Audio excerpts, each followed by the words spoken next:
Chapter 230. Li Diaming was not a bad person, at least much better than his father. These words were said by the people in the surrounding villages. Although Li Diaming's mouth was full of vulgarities, he was not reckless at all when he did things. Instead, he was very shrewd.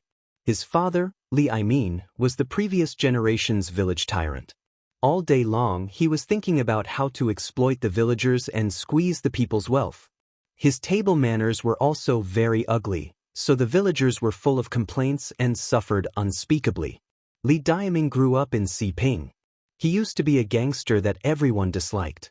But ever since he graduated from high school and was sent to the army, Li Diaming seemed to have changed into a different person. First, he contracted a gravel yard with his father's help. Then he started to dabble in forestry, coal mining, and other businesses. Li Diaming had an advantage, which was that he was not like a Pishio that only entered and did not leave. There was a surplus of labor in the rural areas, and many farmers who could not find a job had become idlers. Therefore, Li Diaming gathered all of these people together. He either led them to start businesses and become rich, or he simply let them work for him. Even if they did not do anything, Li Diaming would still pay them on time and not deduct a single cent. Since everyone had accepted Li Diaming's kindness, they naturally wouldn't speak ill of the Li family anymore. After all, a big business like a mine was not something that ordinary people could come into contact with. They did not understand the twists and turns of it. Anyway, as long as the Li family did not monopolize the profits, everyone's opinions would not be so big.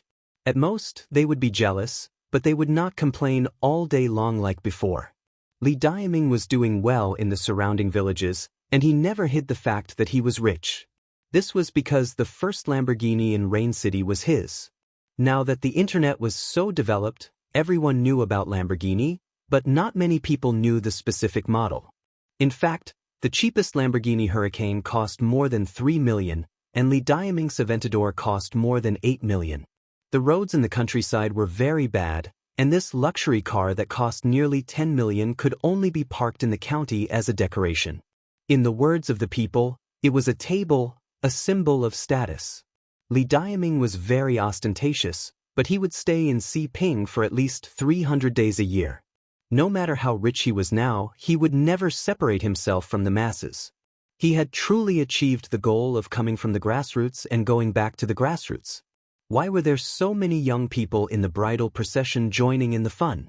Wasn't it because everyone knew that following Li Diaming would be beneficial? Times have changed. Even the hooligans have become cultured. Naturally, the village tyrants have to adapt to the times so that they won't be eliminated. They have to hide in this good place with green mountains and clear waters to reproduce and survive. After listening to the driver's introduction, Aunt Zhang immediately had the most direct understanding of Li Diaming's social status. Therefore, the moment she returned to Tongjiago, she discussed with Qin Shi that they would return to Chengdu the next morning. Anyway, she didn't have any relatives here. At worst, she wouldn't come back in the future. These hooligans couldn't be beaten or scolded. Once they stuck to her, she couldn't get rid of them. Naturally, Aunt Zhang didn't want to be too entangled with them.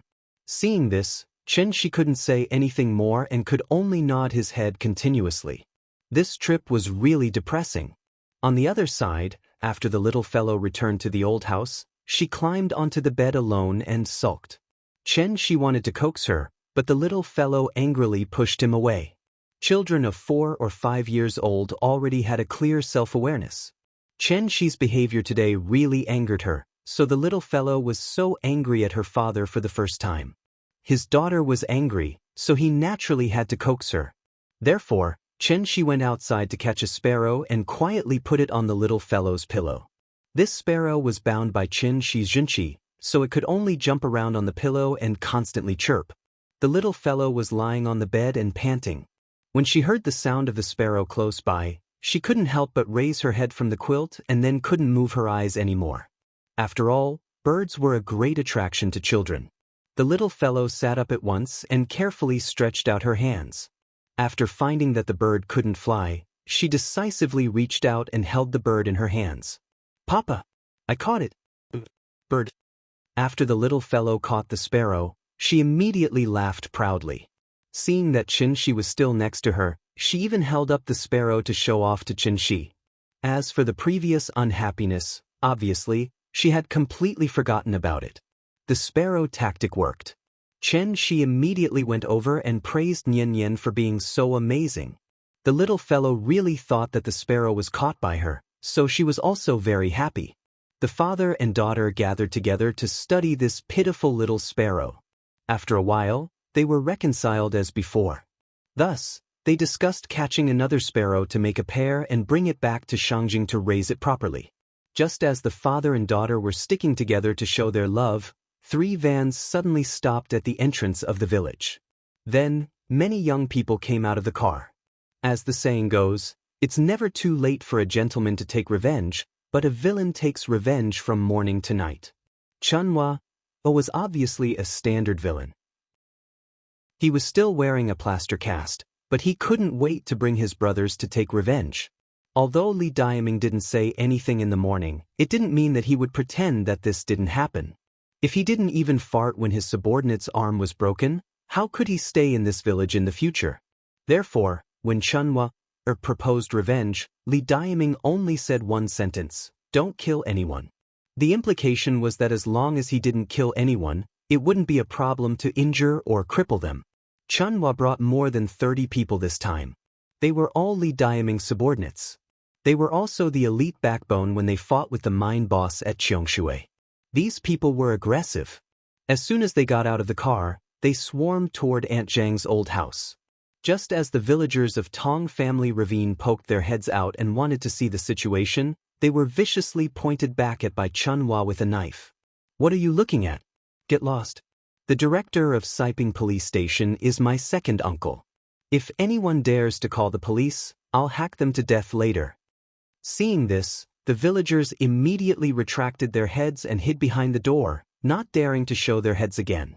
Just as Chunhua and his group walked toward the old house aggressively, Xianxia, who was accompanying the little guy in the room, also frowned deeply.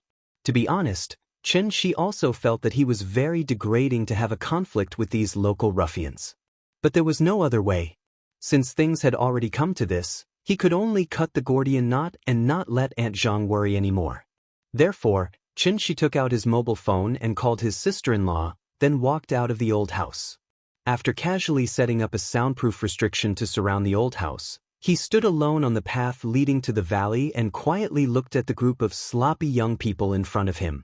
Seeing them in groups of 3 to 5, holding daggers and clubs with fierce expressions, Xianxia couldn't help but feel emotional. Chapter 231. Police officers and civil servants at the grassroots level were actually very tired. Take Siping Village for example. It had a total area of more than 100 square kilometers, a permanent population of 5,000 people, and a total of 1,600 households.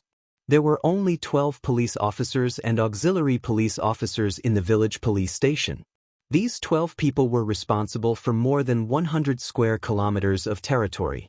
Every day, in addition to maintaining law and order in the area, they also had to handle daily business. They had to run more than 10 kilometers for a trivial matter. The grassroots police force was seriously insufficient, so there was a new organization, the Public Security Alliance Defense Team. In modern terms, it was the support staff. When the Siping Public Security Alliance Defense Team was officially established, the leaders of the County Public Security Bureau, township secretaries, village secretaries, villagers' representatives, and enterprise representatives all attended. 70 to 80 people attended the defense team's signing ceremony, but there were only 10 people in the defense team. They were mainly composed of young people who did not go out to work. Young people who did not go out to work sounded good, but in fact, it referred to young people like Chunhua who were idle all day and unwilling to go out to work. Now, more than half of the members of the defense team stood in front of Xianxia. Because this was a private matter, no one wore uniforms, but they still took out the batons issued by the police station. This thing was easy to use. It was of military quality. Because the first section was thinner, the pressure generated under the same pressure would be higher. In addition, the baton itself was made of steel, so its lethality was much higher than ordinary batons. Basically, one hit from the baton could split a person's skin and flesh. For specific details, you can refer to Kill Break Wolf 1, Zhen Ziden vs. Wu Jing. The villagers needed the defense team to intervene when they fought, but what if the defense team wanted to fight? Then, only the police station could intervene. However, Chunhua had already called the police station before they set off, and the director gave them 5 minutes. In other words, the Siping police station would only send police 5 minutes after receiving the call. It would take about 7 or 8 minutes to run from Siping to Tongjia Dish. In addition, the villagers could not call the police immediately, so Chunhua had about 15 minutes to do something. For 15 minutes, there was no one to respond to his cries for help. Chunhua had a plaster cast in his right hand and a machete in his left hand. Like a leader, he led more than 30 people in large strides toward Aunt Zhang's old house. As the saying went, a strong dragon could not suppress a snake in its old haunts. This was because in 1999, such a vicious incident had happened in Chu County. A major and battalion commander of the troops stationed at the port was accompanying his pregnant wife back to her hometown, Xianxia, to recuperate. Unexpectedly, they got into a quarrel at the train station and ended up fighting. That person wasn't a match for the battalion commander. After the battalion commander let him go, he called over 30 people to come back for revenge and severely injured the battalion commander on the spot. Originally, this matter could still be salvaged. However, after the camp commandant was sent to the hospital, these hooligans did not allow the doctors to save him. As a result, the treatment was delayed and the camp commandant died from excessive blood loss. This incident even alarmed the central government at that time. The Chengdu military district was transferred to the Yuezhou military district and then to the troops stationed in the port. Finally, an investigation team was set up to clean up Chu County from beginning to end. Chunhua did not know Qianxi's identity, but even if he knew, he would not care. He only knew one thing, and that was that Siping was his territory. No matter how powerful these outsiders were outside, as long as they were in his territory, even a dragon would have to submit to him. This was because he had the final say in this place. Chunhua carried the machete and swaggered in front of Qianxi. He first sized up Qianxi from head to toe, then raised his nose and said to Qianxi with a playful smile, "Where's your wife? Call her out and have a few drinks with us, and I can pretend that this never happened. How about it? I'm letting you off easy." Hearing this, Qianxi looked at him expressionlessly and then said calmly, "You're still young and don't know anything, so I can give you a chance to turn over a new leaf." Chunhua was stunned. He widened his eyes, then put on a very exaggerated expression and said loudly, "What did you say just now? I didn't hear you clearly. Come, say it again." As he spoke, he hooked his machete at Qianxi, then tilted his head and looked like he was all ears.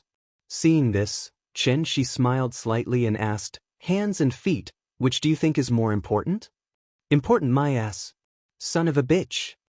Being ignored like this, Chunhua was like a cat whose tail was stepped on. He held the machete and directly slashed at Qianxi. Even though his right hand was still wrapped in plaster, his knife was still powerful and full of vigor. To be honest, Chunhua also felt a headache when he met such a hothead. He had already put on a show. As long as Qianxi admitted defeat and was humiliated by him, Chunhua would naturally return home. The hooligan was not brainless. If he really hurt someone, he would have to go to the police station for a few days. Thinking about it, this was not a good deal. Therefore, Spring Child had put on such a big show mainly to scare them. However, what Chunhua did not expect was that Qianxi did not fall for it at all. This made him a little embarrassed. Since Qianxi forced him to choose between his face and the police station, he could only choose the former. After all, he still had to survive in this world. If he did not even dare to slash people, how could he work for Li Diaming in the future? Slashing people was actually a very particular thing. One could not slash the aorta, head, or neck. If one wanted to slash, one should slash the hands, feet, and back. Therefore, Chunhua's machete directly slashed at Qianxi's right arm. The scene of blood splattering everywhere did not appear because after the machete slashed at Qianxi's arm, it did not even cut his clothes. Chunhua stared at the strange scene in front of him and instinctively wanted to pull out the machete to slash again. However, at this moment, Xianxia's voice sounded again. I feel that the hands should be more important than the feet. After all, if you don't have the hands, your daily life will be very inconvenient. If you don't have the feet, you can still install artificial limbs and sit in a wheelchair. It won't affect your daily life too much. If that's the case, then I'll help you choose. I choose the feet. When Xianxia's voice fell, Chunhua had yet to come back to his senses. However, the machete in his hand had unknowingly landed in Xianxia's hand. Then, Xianxia took the machete and gently slashed at Chunhua's thigh. The blade drew a cold glint in the air, flashing between Spring Child's legs before disappearing completely. It was as if nothing had happened. Xianxia patted Chunhua's shoulder and then stuffed the machete back into his hand. At this moment, Chunhua was like a patient with Alzheimer's. He just stared blankly at Xianxia's movements.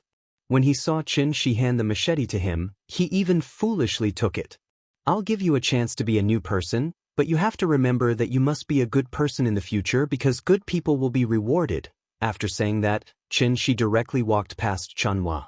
Just as Xianxia walked toward the more than 30 young people behind him, Chunhua suddenly came back to his senses. Mother***, I'm going to kill you. Chunhua twisted his body and raised the machete to slash at Xianxia's neck. However, because his movements were too fierce, he instantly lost his balance and fell to the ground. While he was falling, Chunhua was horrified to discover that both of his legs had been severed from the roots. Chapter 232. The machete was just an ordinary machete, but the person who used it was not an ordinary person. Xianxia poured his quintessential essence into the blade, instantly turning this ordinary machete into the legendary dragon-slaying saber that could cut through iron like mud. Because the speed of the attack was so fast, Spring Baby did not even feel anything after his legs were cut off. Chunhua turned around, wanting to slash at Xianxia again. However, due to the violent shaking, his wound burst open. He completely lost his balance and fell heavily to the ground. The sudden sharp pain from his thigh made Spring Child howl in pain. Lying on the ground, he struggled to straighten his body and take a look. Only then did he realize that both of his legs had been chopped off, and blood was still spurting out from his thighs. Looking at his broken legs slowly falling to the ground, Spring Baby immediately felt a surge of warmth in his pants. When had he ever seen such a tragic scene? Furthermore, it happened to him. Therefore, this young man, who had been acting like he was the boss of the world, was actually so scared that he peed his pants. In fact, it would have been better if he hadn't seen it. When he saw that his leg had been cut off, Spring Baby was really angry, scared, and in pain, to the extent that the piercing pain caused him to faint on the spot. Seeing this, Xianxia was very considerate and stopped the bleeding for him. Since he had promised to give Chunhua a chance to turn over a new leaf, then Xianxia would not take his life. As for the broken leg, because the cut was complete, as long as it was treated in time, there was still a possibility of reattaching it. After all, Wuxia's limb replantation technique had always been world-class. However, even if it was connected, Spring Baby would not be able to jump around as lively as she was now. From the moment Spring Baby swung his knife at Xianxia to the moment Xianxia seized the knife and cut off Spring Baby's legs, everything happened in the blink of an eye. Spring Child spat out a mouthful of blood and fell to the ground. However, the group of youngsters he brought with him was frightened. A few of the more timid ones were so scared that they sat on the ground. After all, the local ruffians were not professional soldiers. Although they were usually noisy, when they really saw this kind of bloody scene, not many of them could keep their calm. Especially now that they were neither drunk nor intoxicated, they still had at least some rationality, so they felt incomparably scared. How was this a human? He was completely a god of death that appeared out of nowhere. He did not even say a few harsh words and directly cut off Spring Baby's legs. It had nothing to do with them in the first place. They were just friends. Could it be that they really had to take revenge for Spring Baby? What if the other party was blinded by rage and killed them? Therefore, at this moment, they ran as fast as they could. Therefore, a very funny scene suddenly appeared in the vast field. Xianxia slowly walked along the small road in the countryside. The 30 or so people holding the weapons were scared to the point of retreating. It was not until one of the ruffians who was scared out of his wits threw away the stick in his hand that the group of people felt as if they had been splashed with a bucket of cold water. They shivered and ran toward the 108 National Highway. Seeing this, Xianxia suddenly waved his arm, and a strong wind suddenly blew them all to the ground. Since he was here, he had to leave something for them. For example, a deep memory? When the Siping police station received the news and rushed to the scene, it was already 15 minutes later. The leader was the deputy director of the Siping police station, who was also Spring Baby's second uncle. Everything was going according to plan. Spring Baby first severely injured the person, then left two of his brothers to take the blame and let them arrest him. This way, he could give an explanation to the people and also let him get credit for nothing. The plan was perfect. However, when they arrived at Tong Family Ditch, they were completely stunned by the scene in front of them. More than 30 people were lying on the edge of the field and crying. The way he cried for his father and mother was truly heart-wrenching and tearful. On the mud path next to them, a man was sitting on a small bench and starting a fire to roast something. Spring Baby's second uncle was indeed an experienced man. When he saw that the situation was not right, he immediately took out the gun at his waist. The Siping police station only had 2 pistols, one for the director and the deputy director. They could only wear them when they were on duty. This thing was usually just a decoration. No one thought that it would come in handy one day. Spring Baby's second uncle held the pistol and carefully walked toward the young man with 3 policemen. When they were close to the young man, the deputy director suddenly found Spring Baby lying on the ground, and it was unknown whether he was alive or dead. "Spring Baby! What happened to you?" The deputy director shouted at Spring Baby, but Spring Baby was lying on the ground motionless. After taking a closer look, he realized that Spring Baby's legs had been cut off, and the nearby soil was completely dyed red with blood. This was terrible. The matter was serious. Therefore, he immediately pointed his gun at the young man and shouted, "Hands on your head and squat down. Otherwise, I will shoot." The young man was pointed at by the black muzzle, but he acted as if he did not hear it at all. After slowly flipping the potatoes in the fire with a branch, he turned his head and looked at the mountain behind the deputy director. Then he smiled thoughtfully and said, "Don't worry, there is still 1 minute." The deputy director was old, and it was the first time he had encountered such a situation, so he could not help but feel a little nervous. After signaling the policeman beside him to go forward and take the young man down, he held the pistol and pointed it at the young man motionlessly, afraid that he would attack the police. One person taking down more than 30 people, it was scary just thinking about it.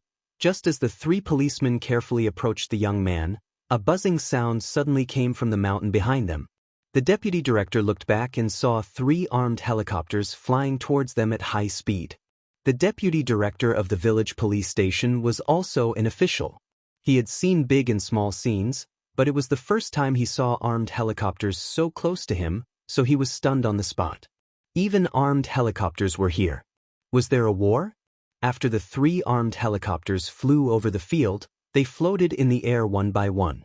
Then, the hatch opened and 3 gliding ropes were thrown out.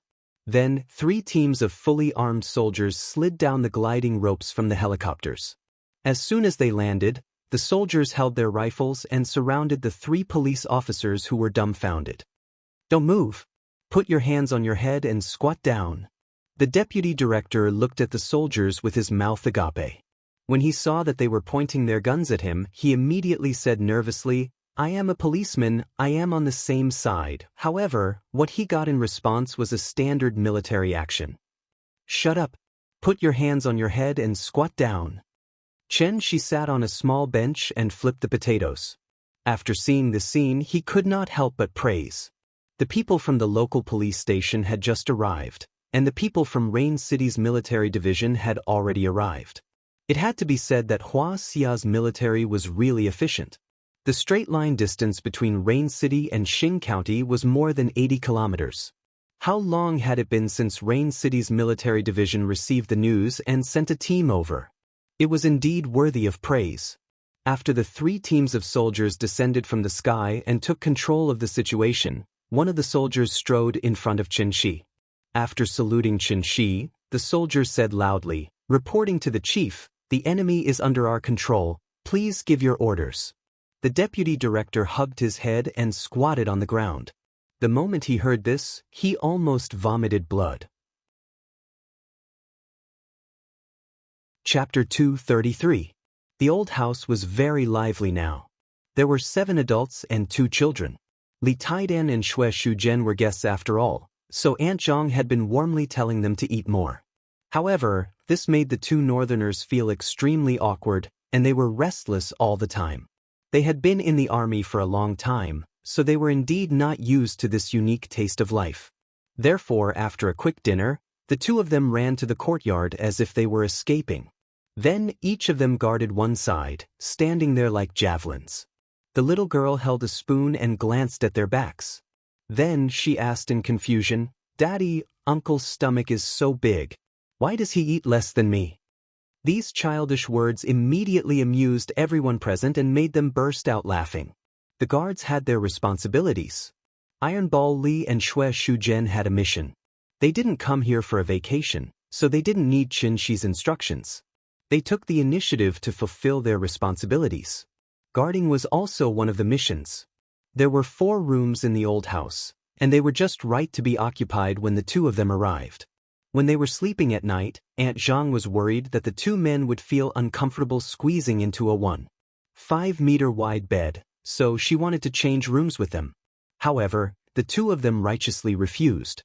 Although the bed was only 1.5-meter wide, it was very comfortable with Aunt Zhang's mattress.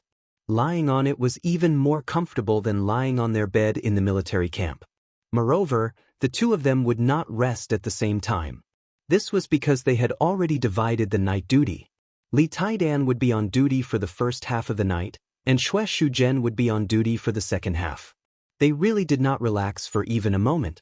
As for whether Xianxia needed protection or not, that was not a question they needed to consider. The next morning, Aunt Zhang discussed with Xianxia that it was time to return to Chengdu.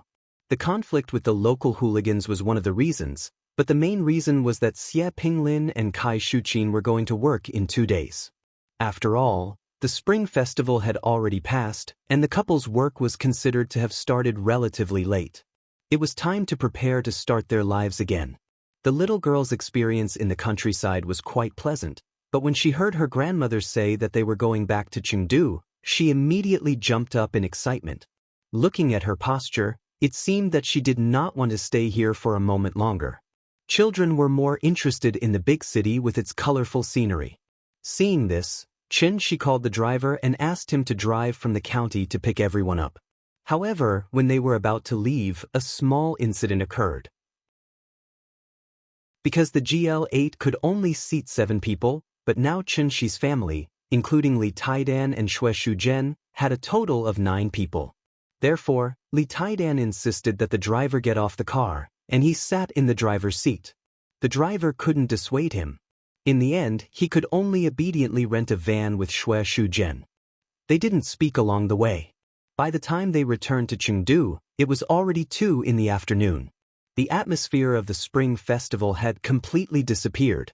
Chengdu, a first-tier city of the new generation, had also returned to the bustling scene of the past. After the family carried the local specialties they brought back home, they discussed going to Jinli for a stroll. Jinli was just opposite. The little fellow had been here twice but had not been able to go in to play due to various reasons. This time, she could finally go in and have some fun. However, just as everyone was walking out of the house and waiting to cross the road, Xianxia's phone suddenly rang. The caller was Qin Xueqing. Xianxia picked up the phone. As soon as he said hello, his sister-in-law on the other end of the phone went straight to the point. "I need your help with something." When Xianxia heard this, he couldn't help but shake his head and laugh. He had just asked Wu Yan for a favor. How long had it been since Wu Yan asked him to return the favor? Go ahead. There was a strange phenomenon in Karakoram. Just like the Taklamakan Desert, a large oasis suddenly appeared. Karakoram? What's that? When Xianxia heard this term, he was stunned. Now that he had a photographic memory, he was very sure that he had never heard of this term before. At the border, next to the Himalayas. Later, Qin Xueqing told Xianxia the details of the matter. There was no need to introduce the Himalayas because Mount Everest stood there. The Karakoram was next to the Himalayas. This mountain range was also the place with the highest concentration of glaciers in the world, so it was known as the most dangerous place in the world. And the little-known second highest mountain in the world, Chogori Peak, was actually here. Chogori Peak was 8,611 meters above sea level, only more than 200 meters lower than Mount Everest, but its limelight was completely overshadowed by Mount Everest. In fact, in terms of difficulty, Chogori Peak was the most difficult mountain in the world to climb. It was also the only independent mountain that had not been successfully climbed in winter so far.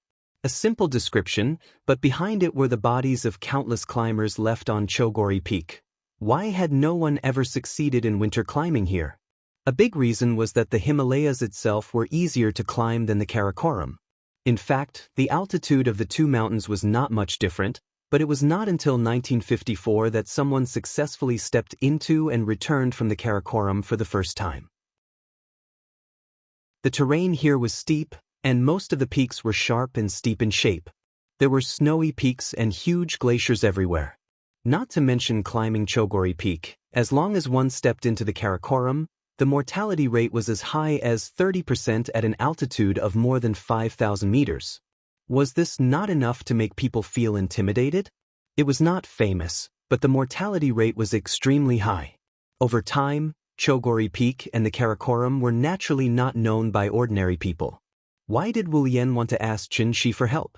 It was because that place was not a place where humans could survive at all. The desert becoming an oasis itself was ridiculous enough, but now, even the snowy mountains that had not melted for thousands of years suddenly had a large oasis. This kind of special event that did not conform to the laws of nature naturally attracted the attention of the world. Just like aliens invading Earth, if a few aliens were caught, maybe they could get some benefits from it? Therefore, after Wu Lian received the news, she had already begun to prepare and was bound to go to the area to investigate. Although his sister-in-law did not say it clearly, after Xianxia thought about it, he immediately figured out the key, so he directly pointed out the real reason why Wu Lian asked him to help. In other words, now that place has become the focus of the world. If I go, it is very likely that I will meet people from other countries there? It should be, but their speed should not be as fast as ours. After listening, Xianxia stood on the side of the road and carefully thought about it. Chapter 234. The whole family was prepared to wait for Xianxia to finish his call before crossing the road. On the other end of the phone, Qin Wanqing didn't rush him. Xianxia didn't have to think for long before he came to a decision and replied, "Not going." It was a very simple word, and it didn't even explain the reason. Qin Xueqing didn't seem to have any intention of persuading him, so when she heard Xianxia's answer, she calmly replied, "Okay." After that, her sister-in-law hung up the phone. She was decisive and didn't hesitate. This was her usual style. Today was Tuesday. Although Jinli wasn't as full as it was during the Spring Festival, it was still bustling with people. Jinli was right next to the Wuhou Temple, but the Wuhou Temple charged entrance fees while Jinli didn't. The little girl stood by the roadside and looked around. She had no interest in the marquee shrine, which was full of culture and culture. Thus, the whole family walked into the brocade with smiles on their faces as she called out to them. In fact, Jinli wasn't a building from ancient times.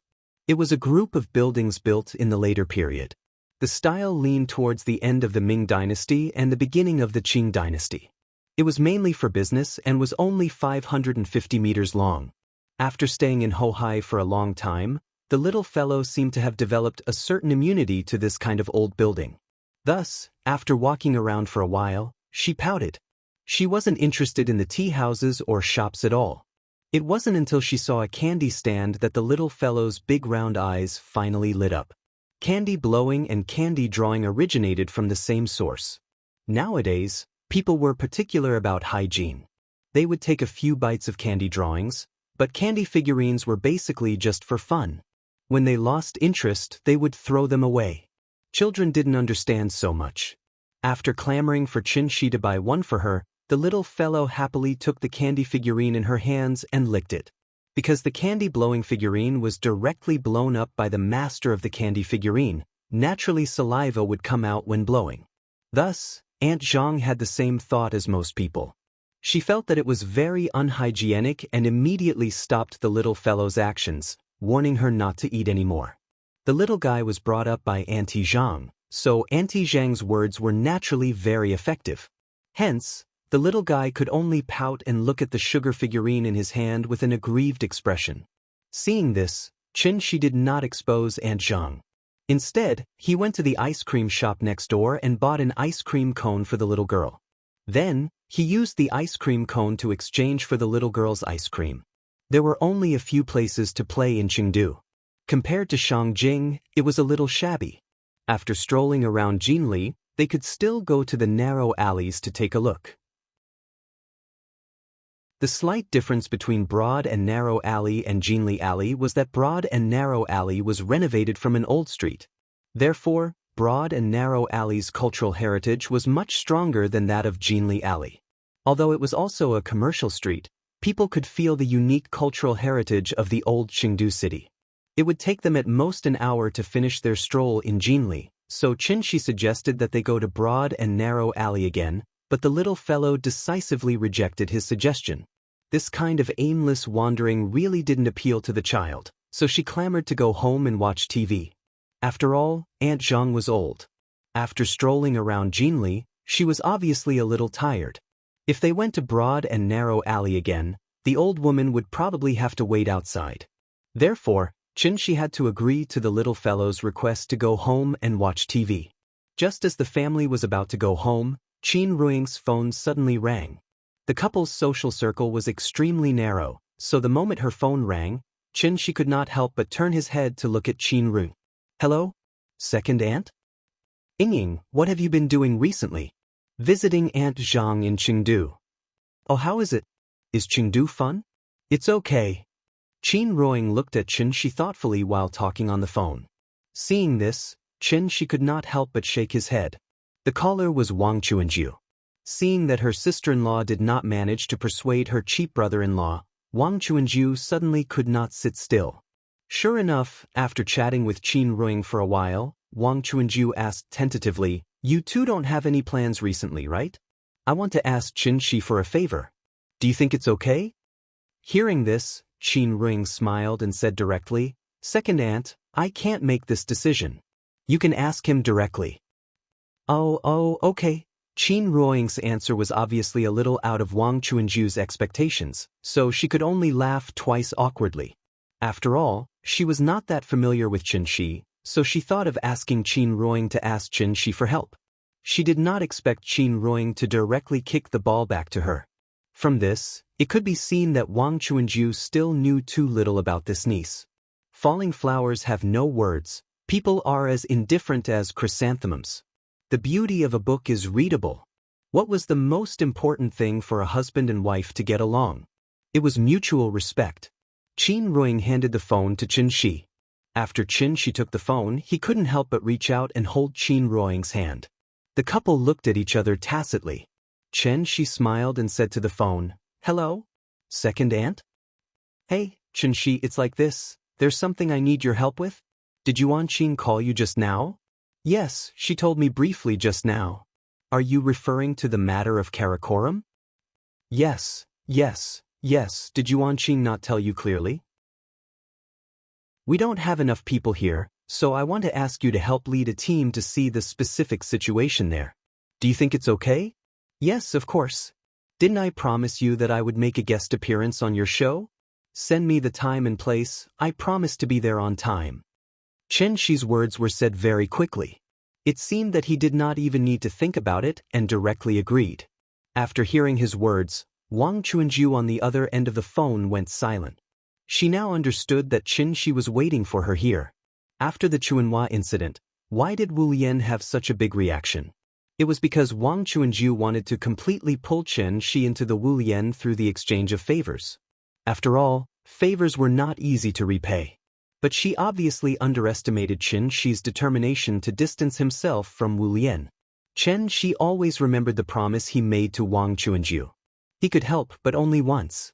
The reason why he decisively said no to his sister-in-law was because he knew that Wang Chuanju would definitely not be able to resist calling him personally to ask for help. Since that was the case, then he would use his previous promise here. Life was life, work was work. Although Xianxia admired Wang Chuanju's spirit of serving the country wholeheartedly, if he also became like this, it would obviously go against his original intention. After all, compared to his career, Xianxia loved his family more. If he had that much time, he might as well accompany the little one to watch cartoons. Wang Chuanju was silent for a long time. After Xianxia said hello, her slightly disappointed voice came from the other end of the phone. "Ha, then I'll really trouble you this time. You know the latitude and longitude, right? I'll send the coordinates to your phone later. When can we leave?"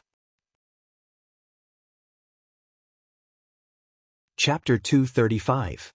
The earth would not stop spinning without anyone. The reason why Wang Chuanju wanted to ask Xianxia for help was only because Xianxia once captured a celestial being alive.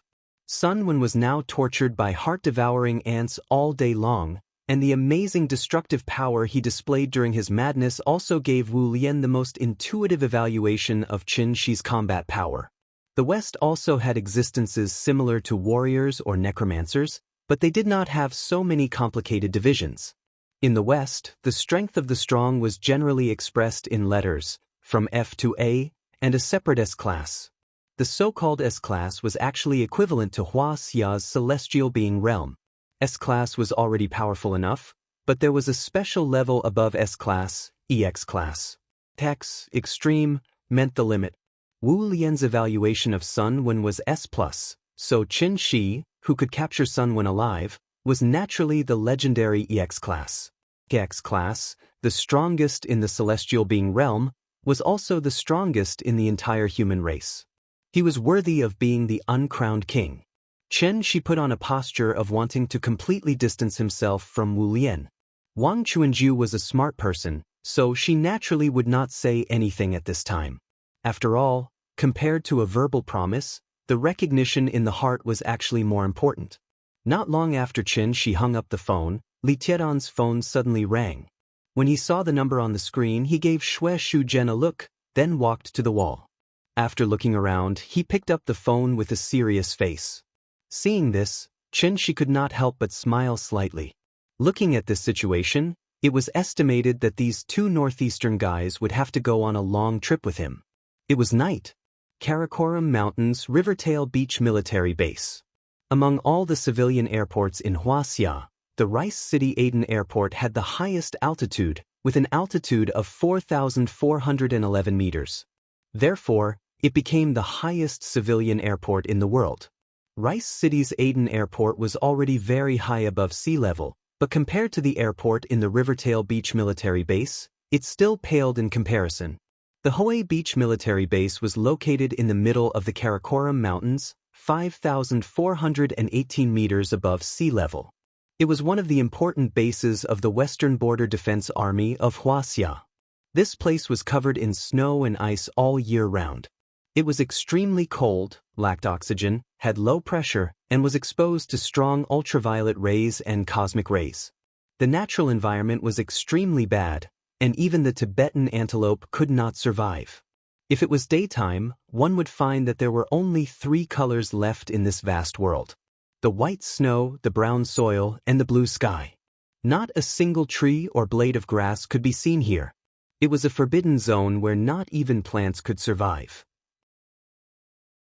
Tonight, the temperature was as low as -40 degrees Celsius, but the Rivertail Beach Military Base was brightly lit. A military tactical transport aircraft tore through the night sky like a giant dragon. It was not afraid of the whistling wind and snow, and it quickly slid down from a distant mountain peak. The transport aircraft landed on the runway of the military base at the Rivertail Beach. Then, 3 people walked out of the cabin. Li Tiedan was wrapped in a thick military cotton-padded jacket. Although he was already mentally prepared and had put on a portable oxygen respirator, the moment he stepped out of the cabin, Li Tiedan's vision suddenly blurred, and his feet immediately staggered.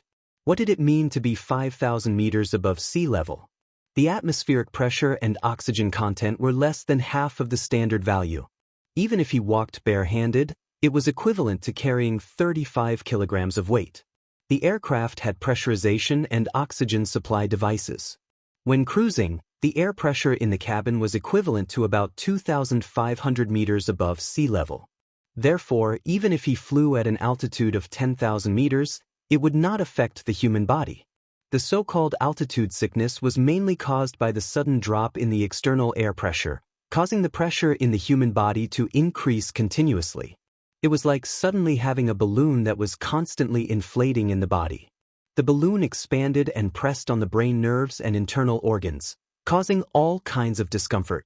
Therefore, even if Li Taidan was wearing an oxygen respirator, he still had difficulty breathing at this moment, and his legs felt weak. Xianxia stood behind them.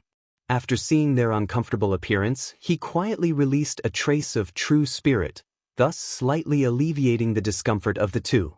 A group of soldiers stood under the gangway. After seeing them walk out of the cabin, the soldiers saluted in unison. Seeing this, Xianxia also saluted back to them, then patted Li Taidan and Xue Shuzhen, indicating them to walk faster. The terrain of the Karakoram Mountains was dangerous, and it was a place that must be fought for. Therefore, no matter how bad the environment was, there was always a border defense army stationed here. To be honest, being stationed in this place was no different from being stationed at the gate of hell. The soldiers were completely protecting the country and guarding the border with their lives. The Rivertail Beach military base was not big. It was not even as big as the fake military base in the Golden Triangle. As far as the eye could see, there was only an airport runway and 3 houses. The 3 houses looked ordinary, but the interior was full of new polystyrene insulation materials. The ground was covered with marble tiles, the windows were double-layered vacuum insulation glass, and the radiators that could be seen everywhere constantly emitted bursts of heat, keeping the indoor temperature around 20 degrees Celsius.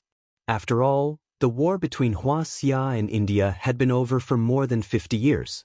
With the growing strength of Wuxia, the living conditions of the soldiers should naturally get better and better.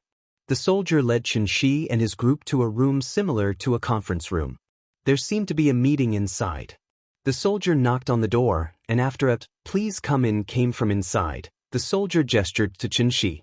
Seeing this, Xianxia did not hesitate and directly pushed the door and walked in. The conference room was very lively. With a cursory glance, there were at least 20 people sitting inside. And just as Xianxia pushed the door open, everyone in the room cast their eyes on him. Although Li Taidan and Xue Shu did not have much experience in society, this did not mean that they did not know the ways of the world. Almost at the same time, both of them found that the atmosphere in the conference room seemed to be a bit strange, so they slowed down a little and subconsciously pulled away from Xianxia. Because he did not want to appear too different, Xianxia wore a military coat today for the first time. He calmly adjusted his coat and found that no one in the conference room seemed to want to talk, so he slowly scanned the people in the room and smiled. "Hello everyone, do I need to introduce myself?" Hearing this, the people in the conference room were like puppets that were touched by a mechanism and instantly stood up in unison. Those in military uniforms saluted him, and those without military uniforms bowed slightly.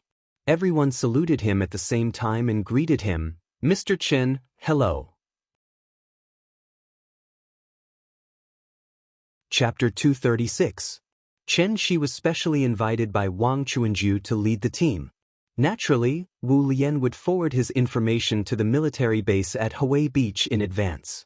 Although he did not have an official position, Wu Lian's evaluation of him at the level of EX was enough to make him respectable. That was why Xianxia received such a grand welcome when he entered the room. "Hello everyone, I'm Xianxia." Xianxia smiled and nodded to everyone present. There were more than 20 people in the conference room. Only 1/3 of them were in military uniforms, and the rest were in casual clothes.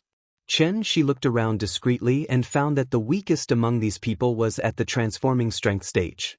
He suddenly understood. At the front row of the conference table, there were 2 middle-aged men wearing glasses. At first glance, one could tell that they were the kind of high-class talents who were involved in scientific research. Xianxia walked into the conference room with Li Taidan and Xue Shuzhen.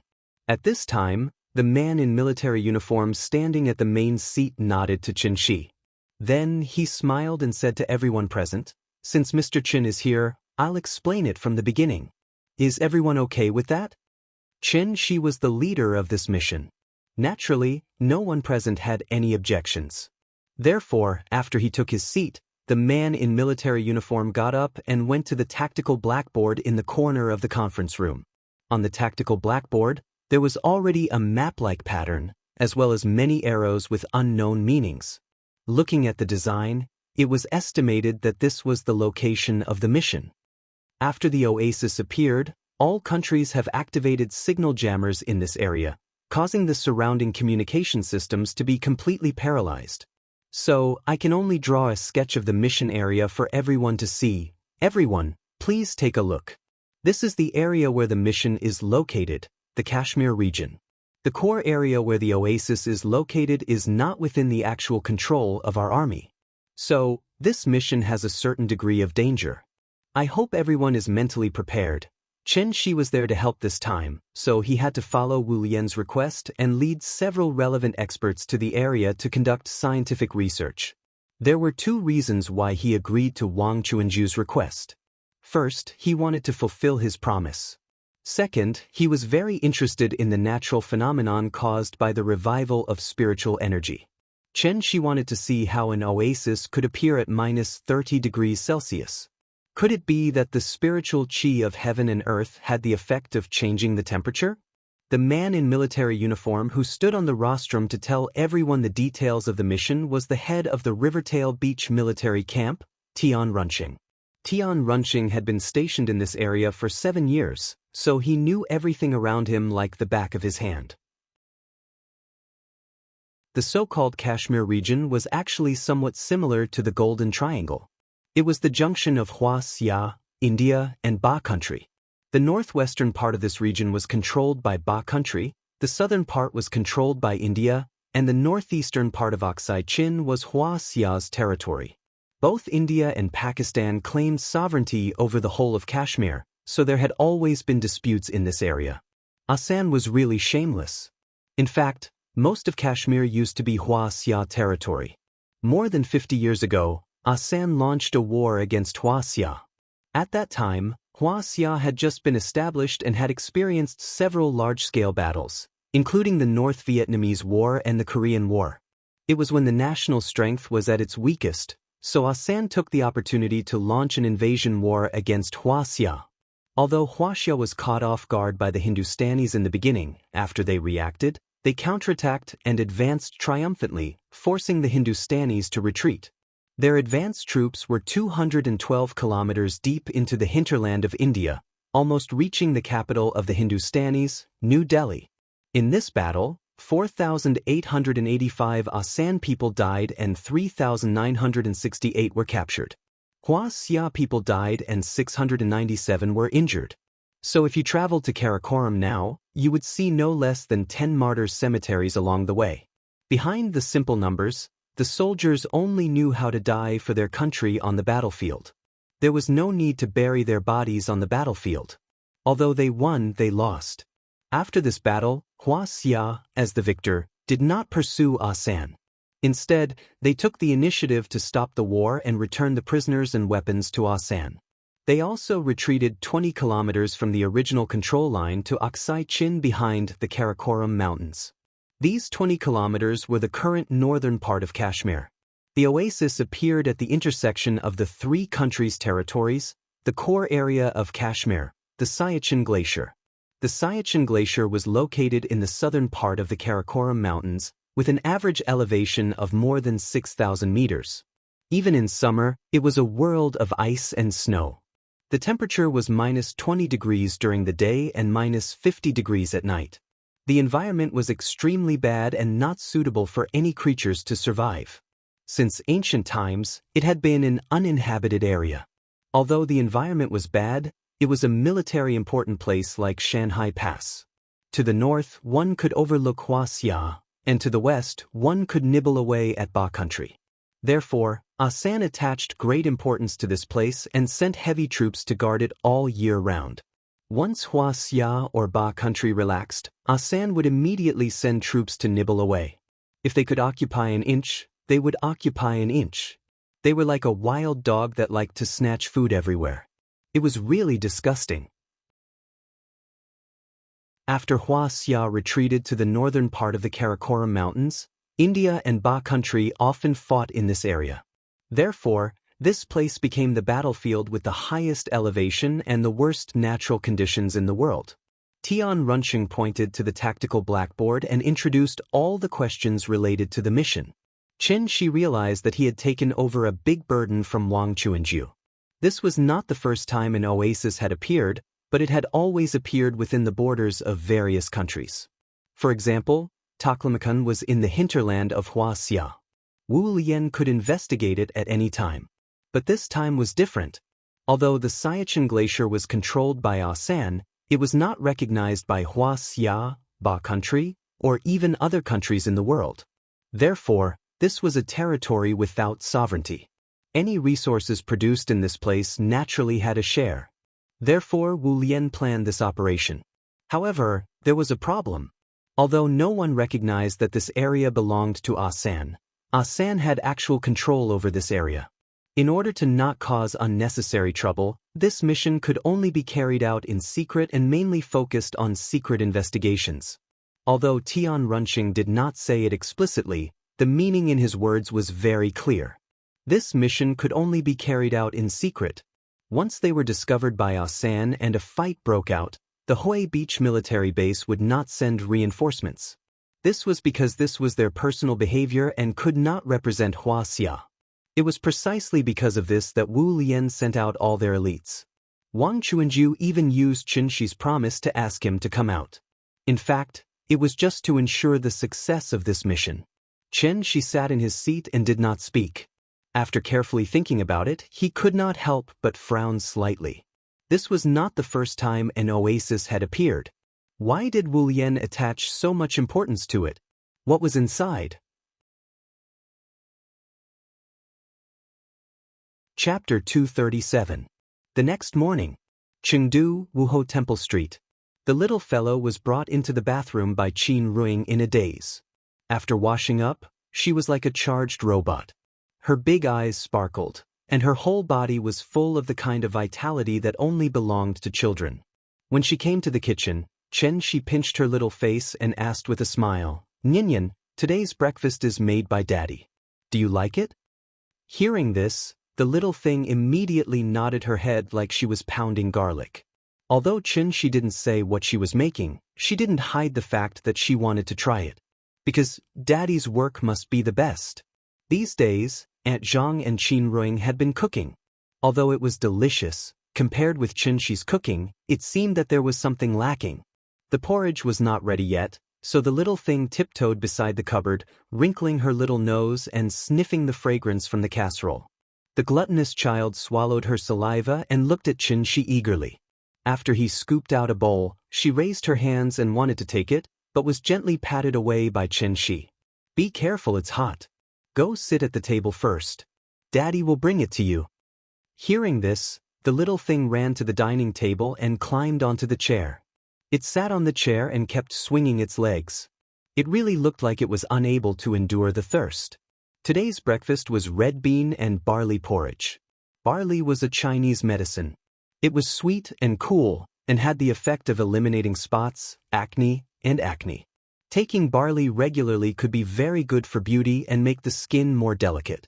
At the same time, barley could also remove dampness, promote blood circulation, and play the role of promoting blood circulation, relieving pain, and regulating menstruation and reducing swelling. The little fellow liked sweets, so Xianxia added a little bit of rock sugar when cooking the porridge. She picked up the spoon and tasted it. It was sweet and sticky, and seemed to have a strange fragrance, so she took the spoon and scooped another spoonful. After smacking her lips twice, the little thing grinned with satisfaction and said, "Papa, it's delicious."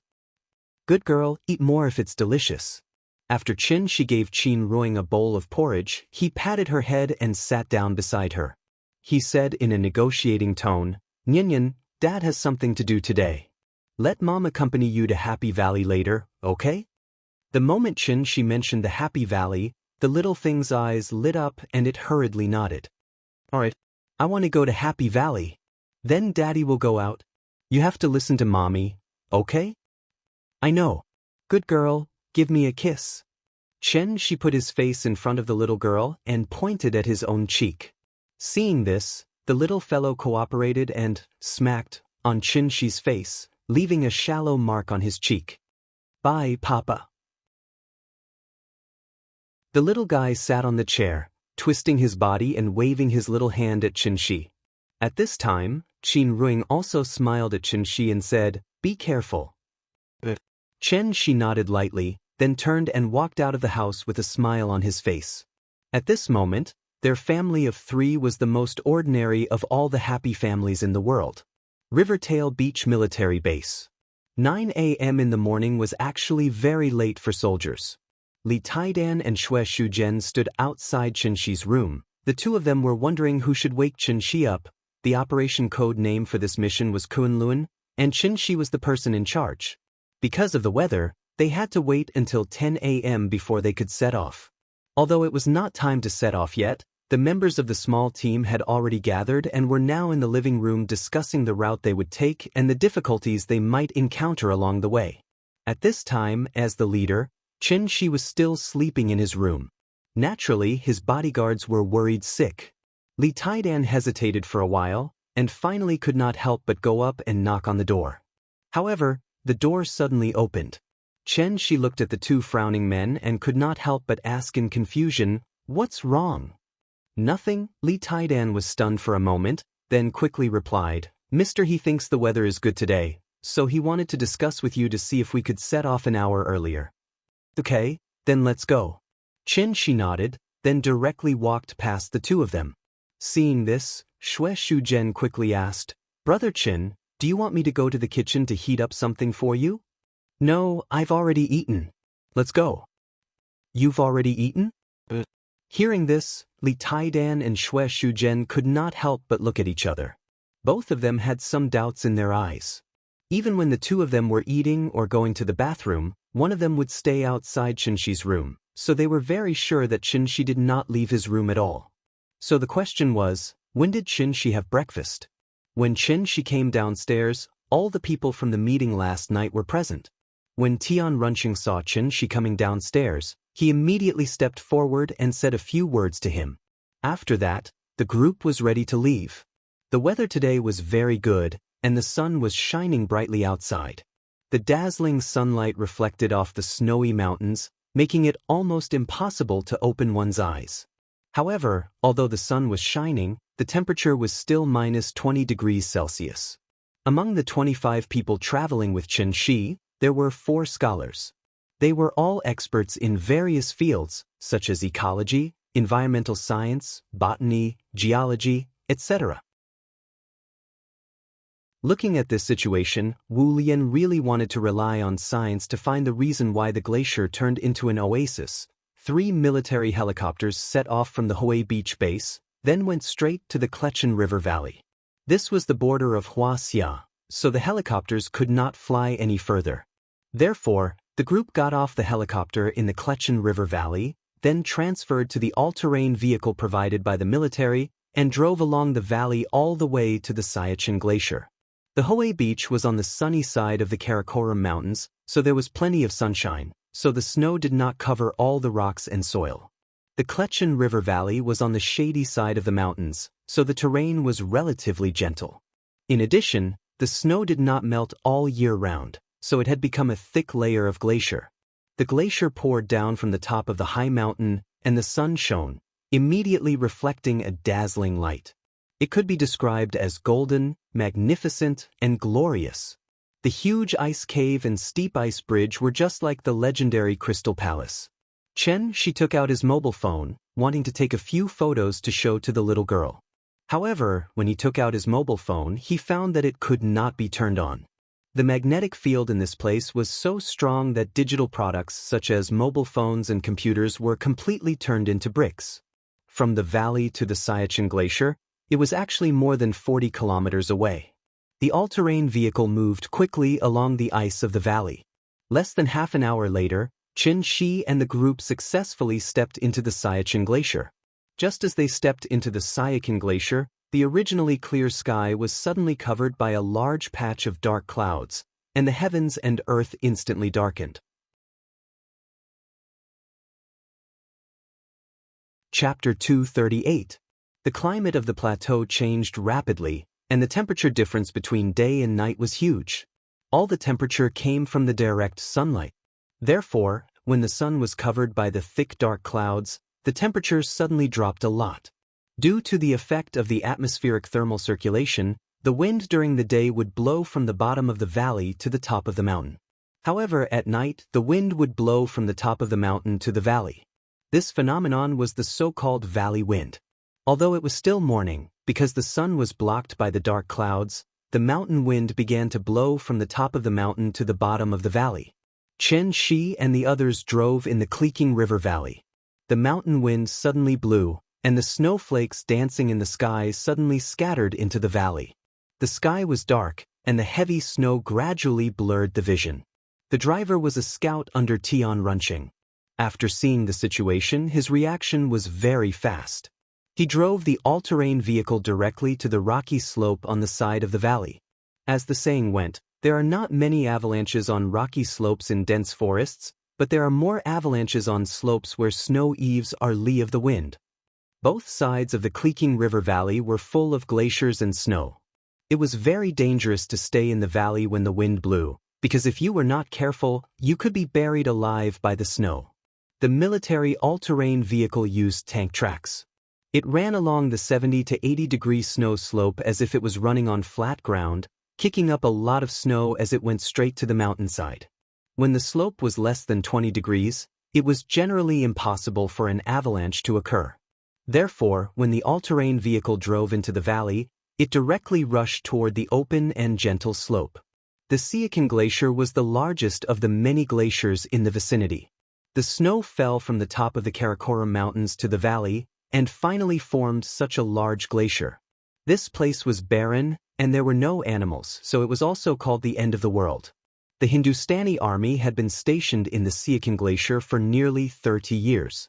In the past 30 years, the number of Hindustani soldiers who died because of non-war reasons had reached as high as 9,000 people.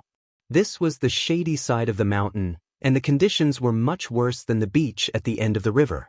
The Hindustani soldiers were at such a high altitude, and it was very difficult for them to eat and walk.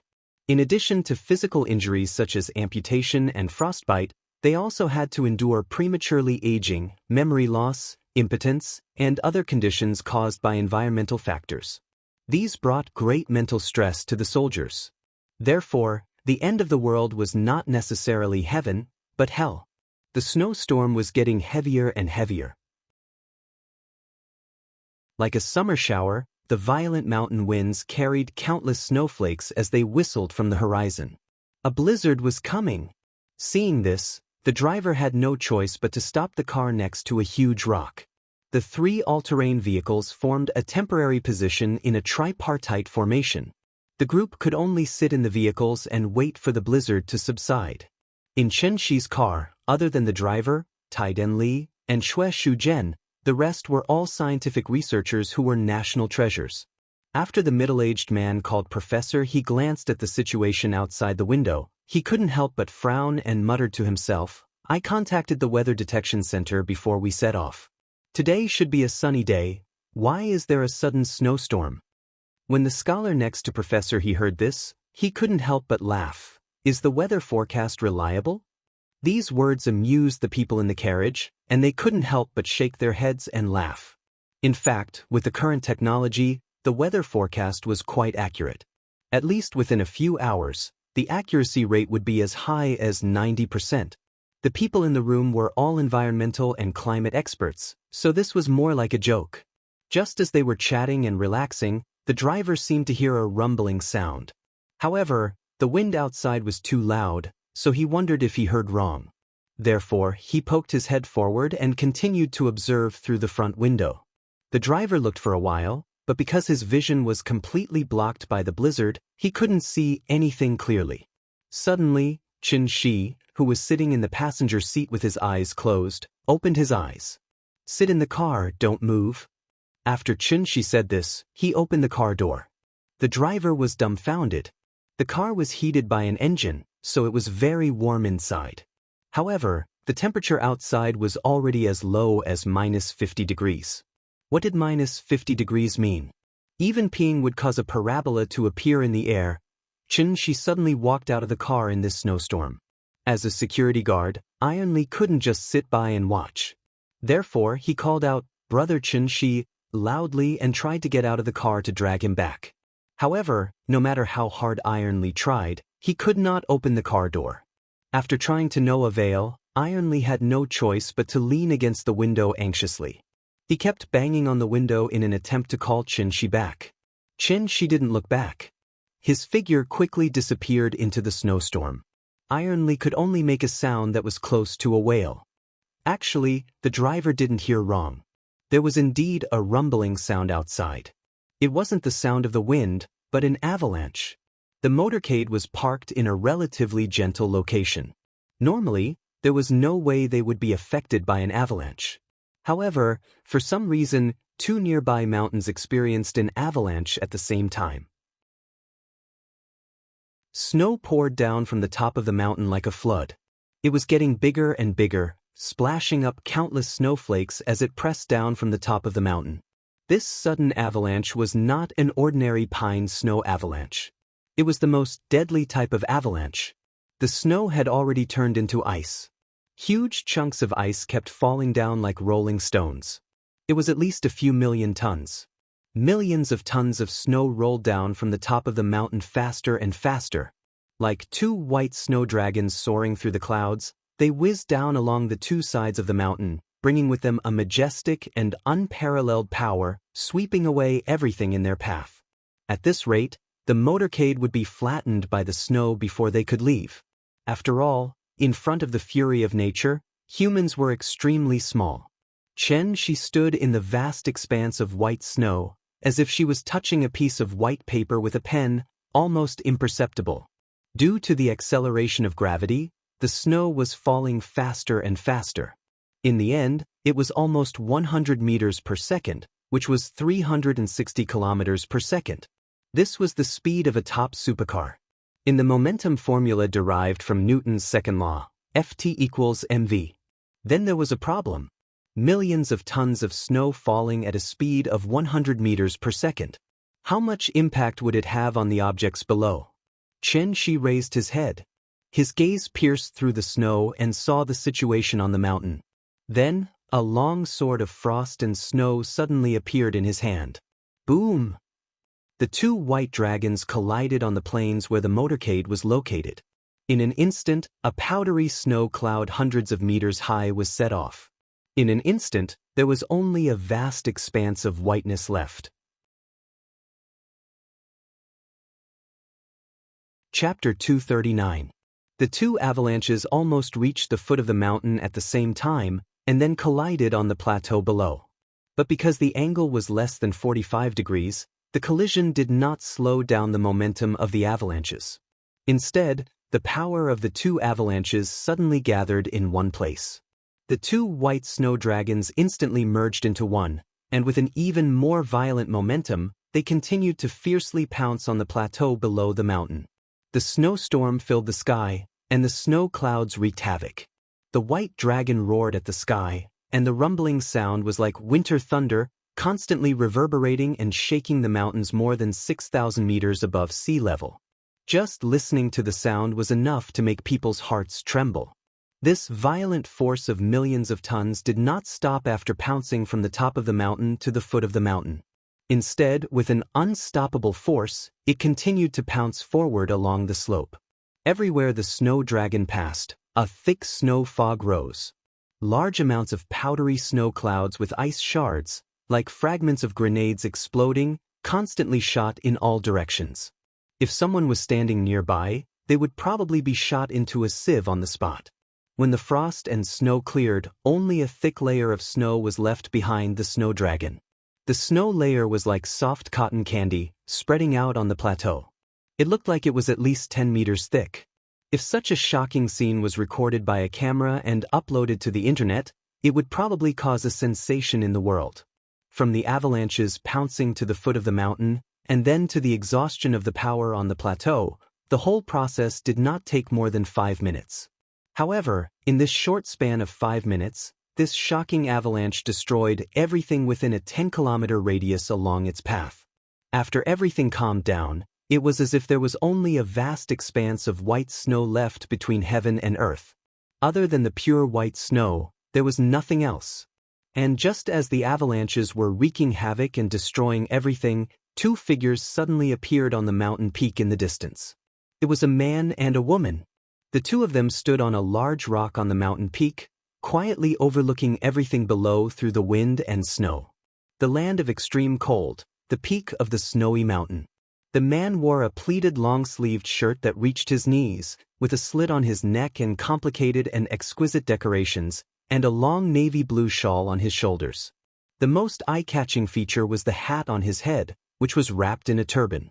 Just like Wuxia's hanfu, this man was actually wearing a traditional Indian costume, toddy.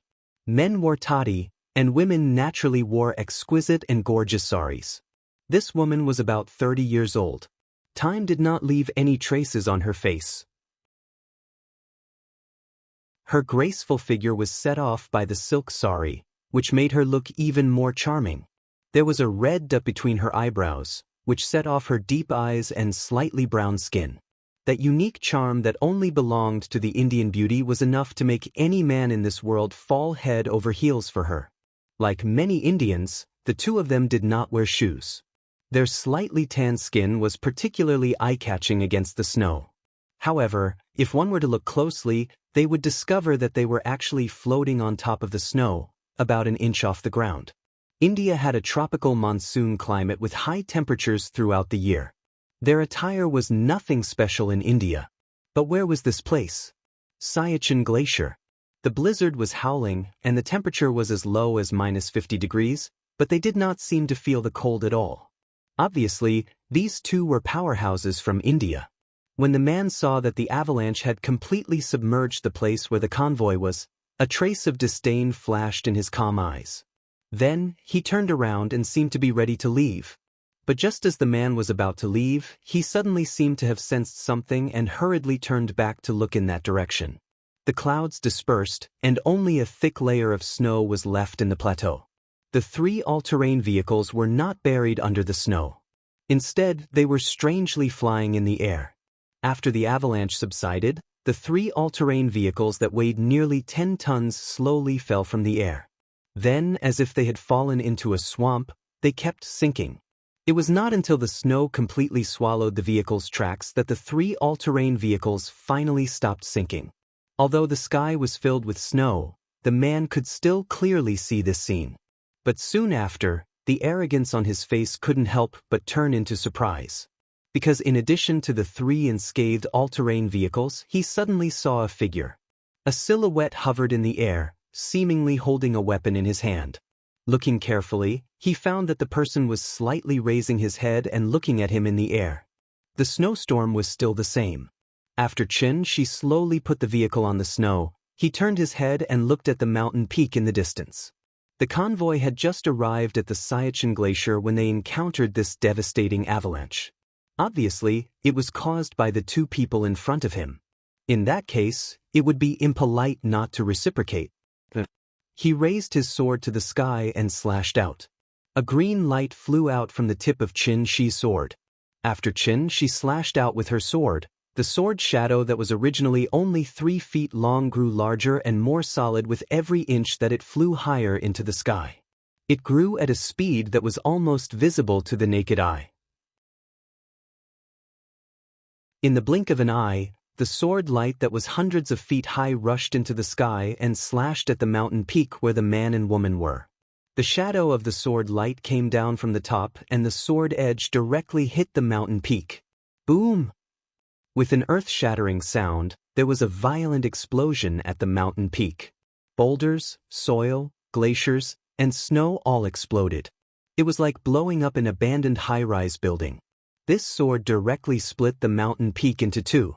The flying boulders continued to slide down from the mountain and fell to the ground, making a series of dong dong dong sounds. It was as if someone was beating a drum. The drum beats were dense and did not stop. The boulders hit the ground heavily, and the huge impact caused the entire ground to begin to shake. If it was not for the fact that there had been a big avalanche just now, there would probably be an even bigger avalanche now.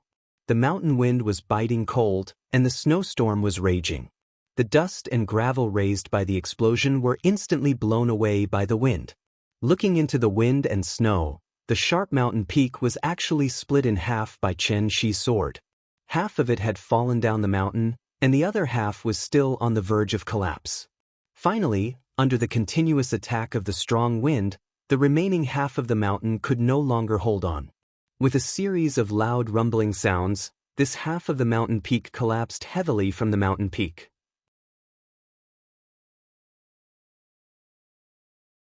Chapter 240. I have a sword. It can split mountains and break peaks like a hot knife through butter. After he swung his sword, a small part of the towering mountain peak was instantly chopped off by Xianxia. His current appearance was the complete opposite of his usual amiable and approachable appearance. Holding the frost snow longsword in his hand, he stood in the air, his body exuding an awe-inspiring aura. After Xianxia split the mountain peak with his sword, a figure suddenly appeared on top of the mountain range. Judging from his appearance, he was an Indian. That person was covered in dust, his hair was tied up in a bun, he wore a crescent moon on his head, and a long snake around his neck. He wore a string of skulls on his chest, and a tiger skin around his waist. This getup was very strange, but the strangest part was that he actually had 4 arms, and there was a third eye in the middle of his forehead. The third eye in the middle of his forehead was like a pool of blood, dark red and eerie. As the pupil moved, it constantly emitted a cold and evil feeling. His 4 arms were holding a trident, an axe, a tambourine, and a club. This getup looked somewhat similar to the Black Bhairav statue in the square of the Kathmandu Palace. The so-called Black Bhairav statue was actually Mahakala. Mahakala was one of the 3 main gods of India, Shiva's incarnation, in charge of creation and destruction. So, this figure that suddenly appeared should be the legendary Shiva. Seeing this, Xianxia could not help but laugh coldly. Originally, his understanding of Indian cultivators was completely blank, but after this figure appeared, Xianxia instantly found the other party's cultivation core from this figure. Dharma. The great Tao flowed like mercury, and every grain was round. As one of the 4 ancient civilizations, India was not as bad as people thought. On the contrary, many aspects of Wuxia civilization were even influenced by Indian culture. Religion was one aspect, but the cultivator behind it was the key. After this figure appeared, it rapidly expanded at a speed visible to the naked eye, and finally reached a height of more than 10 meters. From afar, it was like Buddha had descended, hovering in the sky, quietly looking down at the mountains below. In reality, it was not a physical body, but a phantom. But if one looked closely, they would realize that this phantom was actually similar to a mirage and somewhat like a 3-dimensional projection technology, pretending to be mysterious. Just as Xianxia swung his sword and was about to release another sword gleam, the phantom suddenly spoke. The Brahmins and the Wulian of Wuxia had an agreement, with the Himalayas as the boundary and not invading each other. Are you going to violate this agreement today?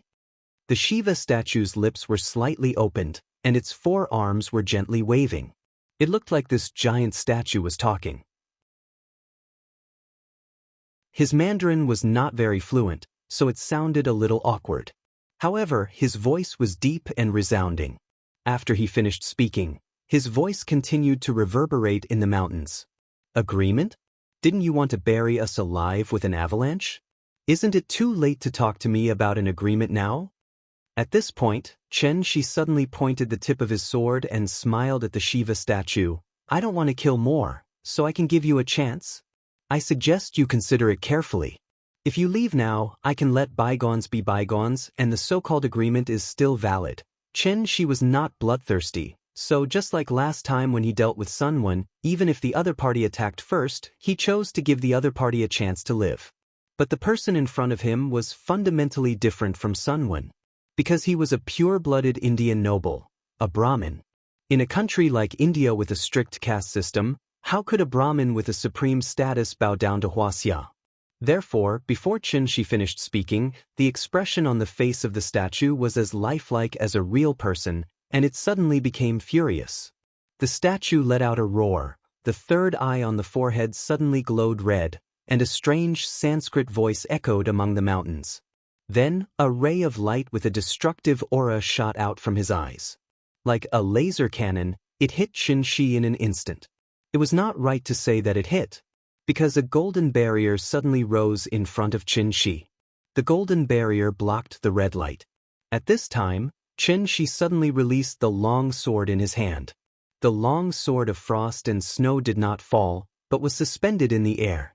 Then, one after another, the long swords of frost and snow continued to condense and take shape behind Xianxia. He formed a sword with his fingers and pointed in the air. Thousands of long swords of frost and snow immediately raised their sword tips and pointed at the Shiva statue on the top of the mountain. The third move of the moonlight sword technique. 10,000 swords in one. Where your heart goes is where my sword points. The densely packed frost and snow swords converged into a long silver dragon, tearing through the wind and snow. It carried with it a majestic aura that could swallow mountains and rivers as it swept across the sky in a majestic manner. After the 10,000 swords, the whole world was quiet. Only the mountain wind was still whistling. This Indian's cultivation had obviously not reached the level of the divine general. So there was not even an explosion.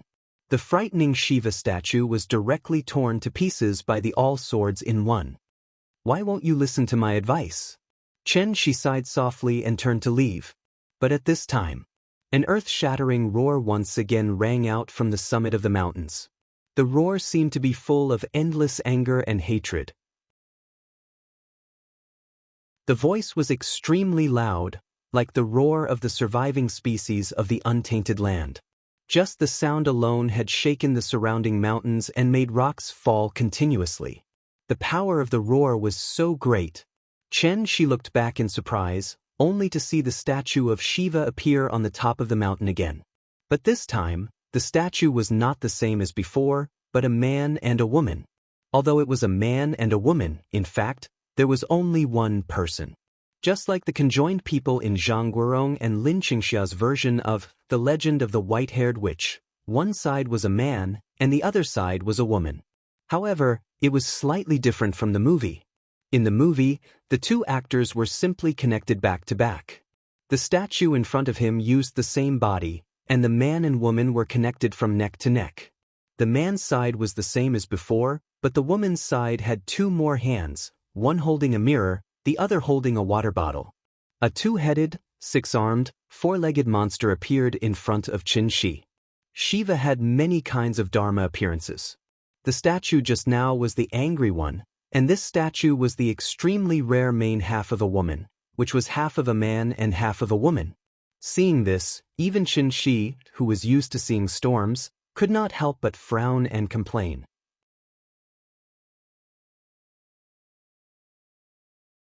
Chapter 241. Brahma, book creator, Shiva, Mahesvara, and Vishnu, Mahesvara, were known as the three main gods of India. Brahma's position was similar to Pangu, Vishnu was similar to Fushi, and Shiva was similar to Nuwa. Different from Nuwa's compassion, Shiva had one more hobby than Nuwa when he was creating things, and that was destruction. Shiva represented creation and destruction, which was why he was worshipped by the Indians as the main god with the strongest combat power. The huge statue that appeared in front of Xianxia was obviously not the real Shiva in the legends. It was just an imposter. It was not right to call it an imposter, because this was the cultivation method of the Indians, Dharma. Wuxia's Buddhism came from India, so the cultivation method of Buddhism was also Dharma. However, Xianxia had only interacted with necromancers and martial artists, so he did not know that Buddhist cultivators had such things as well. The so-called Dharma referred to the appearance of the various Dharma, which was also the external manifestation of mana. The manifestation of Dharma was not used to scare people, but it contained the application of spells. Just like necromancers who would chant spells before making a move, the Brahmin cultivators would reveal Dharma before making a move. The existence of Dharma was similar to a shikigami. It was a manifestation of the spiritual energy of heaven and earth after it was refined into vital essence. It could not be separated from the cultivator, and the cultivator could use it to attack. The lethality of Dharma was not judged by its appearance or size, but with the arrogant personality of the Indians, the bigger and more terrifying the Dharma, the better. Therefore, when fighting with an Indian cultivator, one only needed to see how big and strange the Dharma behind him was. As for Dharma, it was just like the saying, the great Tao was like mercury flowing on the ground, and every grain was round. The cultivation methods on earth seemed to be very different, but in reality, they were all the same. This Indian was at most at the level of Sun Wen. After being hit by Xianxia's 1,000 returning swords, even if he did not die, he should be severely injured. But now, he was able to stand up again, and the spirit chi around him was twice as strong as before. This situation immediately aroused Xianxia's interest. Shiva had thousands of avatars, and the one with the strongest combat power was the half-woman avatar. This kind of spell that could double one's combat strength out of thin air was really scary when he thought about it carefully. If it wasn't Xianxia who came today but Sun Wen instead, Sun Wen would probably have died on the spot. Xianxia closed his eyes, trying to figure out the true essence of this spell from the surging of the spiritual energy of heaven and earth. After the 30-meter-tall statue of Shiva appeared, it did not hesitate for a moment and directly roared in the direction of Xianxia. Shiva Natraja. Transliteration. Natraja, Shiva's signature skill. He had 2 heads and 2 mouths, so his roar was naturally very shocking. While it was roaring, the 6 arms of the statue started waving. Although these 6 objects were not all weapons, at this moment, all of them were emitting a strong red light. Immediately after, a red light suddenly appeared at the chest of Shiva's statue.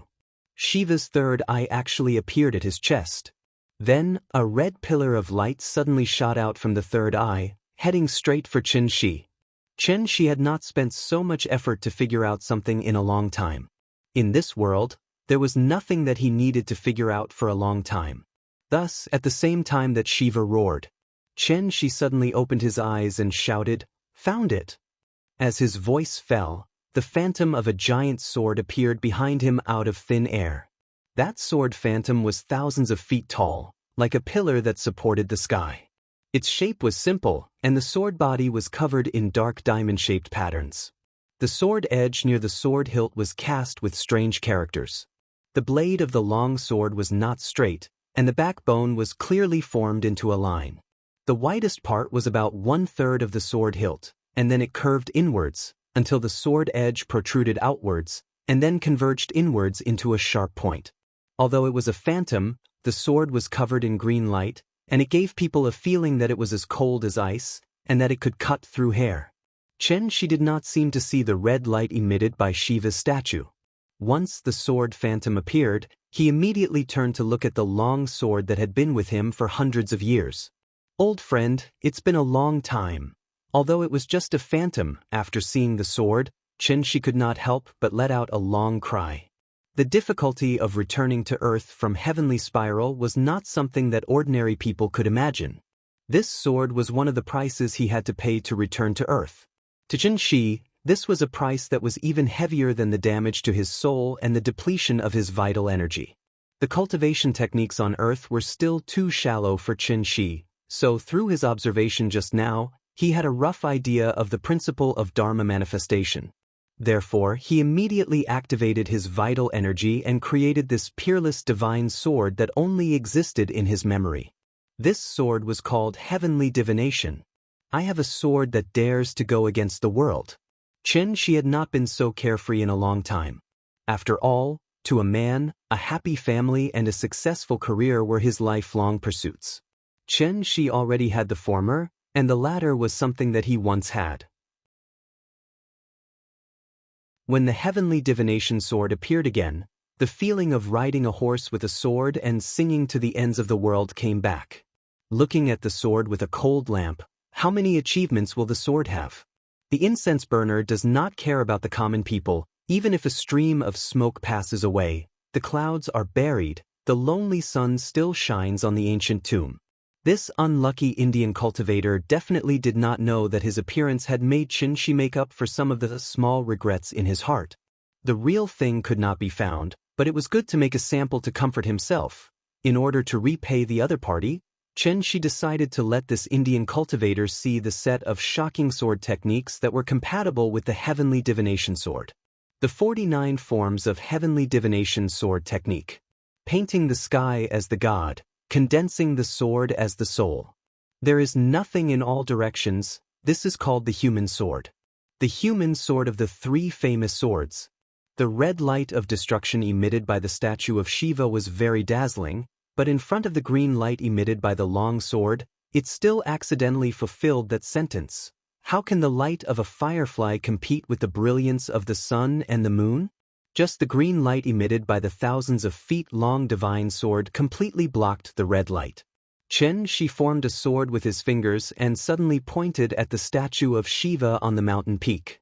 Then, the divine sword suddenly shrank to the size of a normal sword. Then, the tip of the sword suddenly turned and flew toward the statue of Shiva.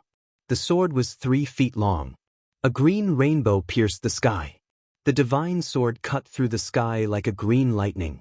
Like a needle, it suddenly pierced into the chest of the statue of Shiva that was dozens of meters tall. Then, a strong light bloomed on the mountain peak. At that moment, the wind and snow seemed to stop. The originally dark sky suddenly became as bright as day, as if the dark clouds had suddenly dispersed and the sun had once again shone on the Xianxia glacier. The bright light reflected by the ice and snow was comparable to the summer sun, making it impossible to open one's eyes to look at it. The dazzling light lasted for about a minute, then dissipated. The world darkened once again. The snowstorm continued. It was as if nothing had happened. But if one looked carefully, one would discover that there was actually one less mountain in the distance. It was as if a painter was not satisfied with his painting and wanted to erase it and repaint it.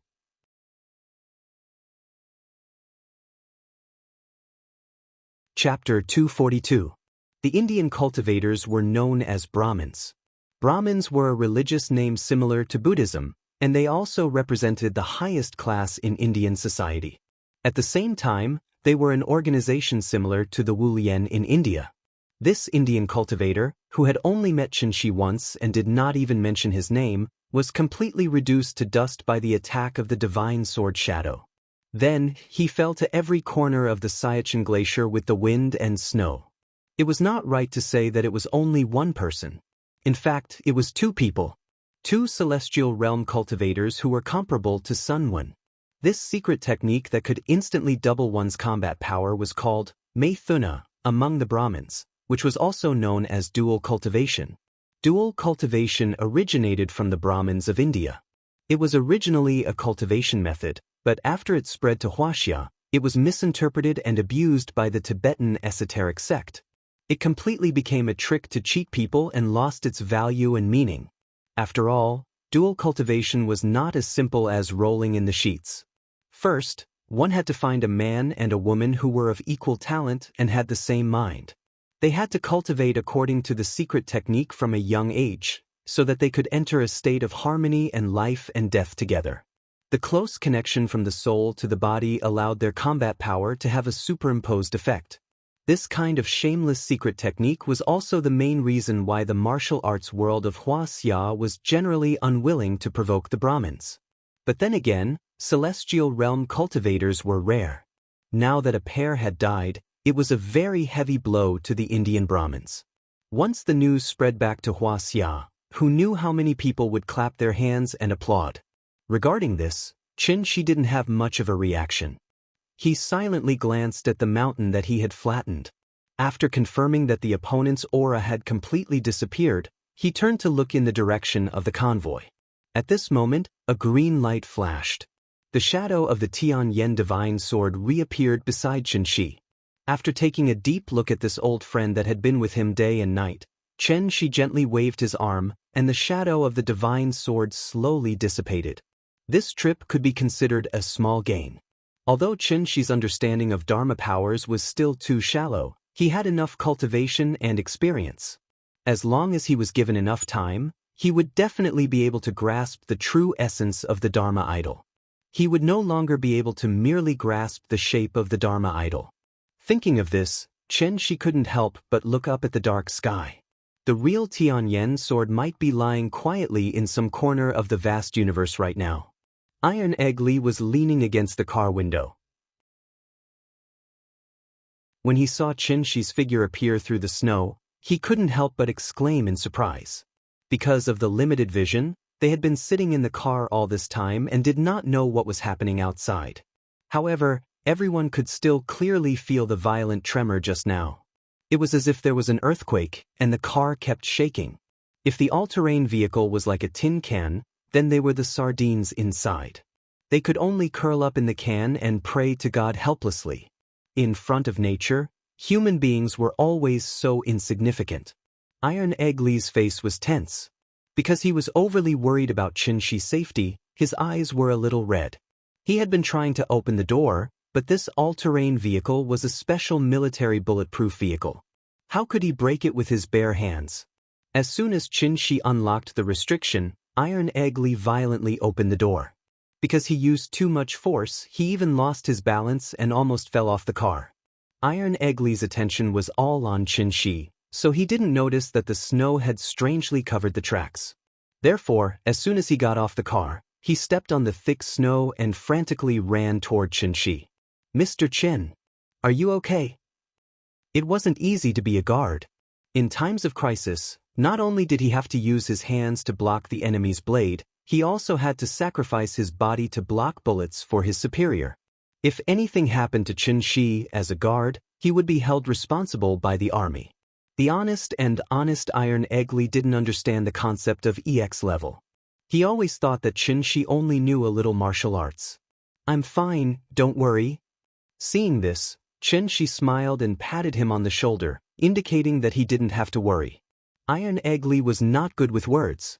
After seeing that Xianxia was fine, he forced a smile and said, "Mr. Chen, the snow is so heavy, it's very dangerous. If you want to know the situation outside, just let me know. I'm a scout, I specialize in this kind of thing." "Okay, I got it." Hearing this, Xianxia smiled and nodded. While the two of them were talking, the others got out of the car. The people in Xianxi's car were all normal people. A few of the professors were blown by the cold wind and immediately shivered, so they quickly got back into the car. The people in the other two cars were Wu Lian people, so they didn't have much of a reaction when they got out of the car. Among them, there was a great master in the Kong state named He Tiangang. After he got out of the car, he went directly to Xianxia, then respectfully bowed to him and said, "Mr. Chen, you've worked hard." Maybe it was because of their trust in Xianxia, the Wu Lian only sent one person in the Kong state, and the rest were all in the transforming state. He Tiangang was the one with the highest cultivation level among all the people present, other than Xianxia. Therefore, he could roughly hear some movements. For example, the movement caused by the avalanche and the roar of the Shiva statue. He Tiangang was a smart person, so he didn't tell everyone what happened outside. When he saw that Xianxia seemed to have taken care of everything, he immediately ran over to express his gratitude to Xianxia. Showing his presence in front of an X-level master and flattering him without batting an eyelid was always a good thing. Seeing this, Xianxia smiled and went back to the car. He Tiangang was still smiling because his cultivation level was low and he didn't understand the specific situation. If he really saw what happened, he probably wouldn't even have the courage to stand in front of Xianxia. In order to form a glacier, there must be a lot of snow. Therefore, storms were actually very common in the Xianxia Glacier. This snowstorm lasted for a long time, and it didn't stop until 3 o'clock in the afternoon. The convoy obviously couldn't stay here forever, so they set off again in the snow. In this terrible weather, unless the Indian soldiers were made of iron, they wouldn't patrol the mountains. The all-terrain vehicle traveled smoothly through the mountains. After 2 hours of driving, Xianxia and the others finally arrived at their destination, Xianxia Pass.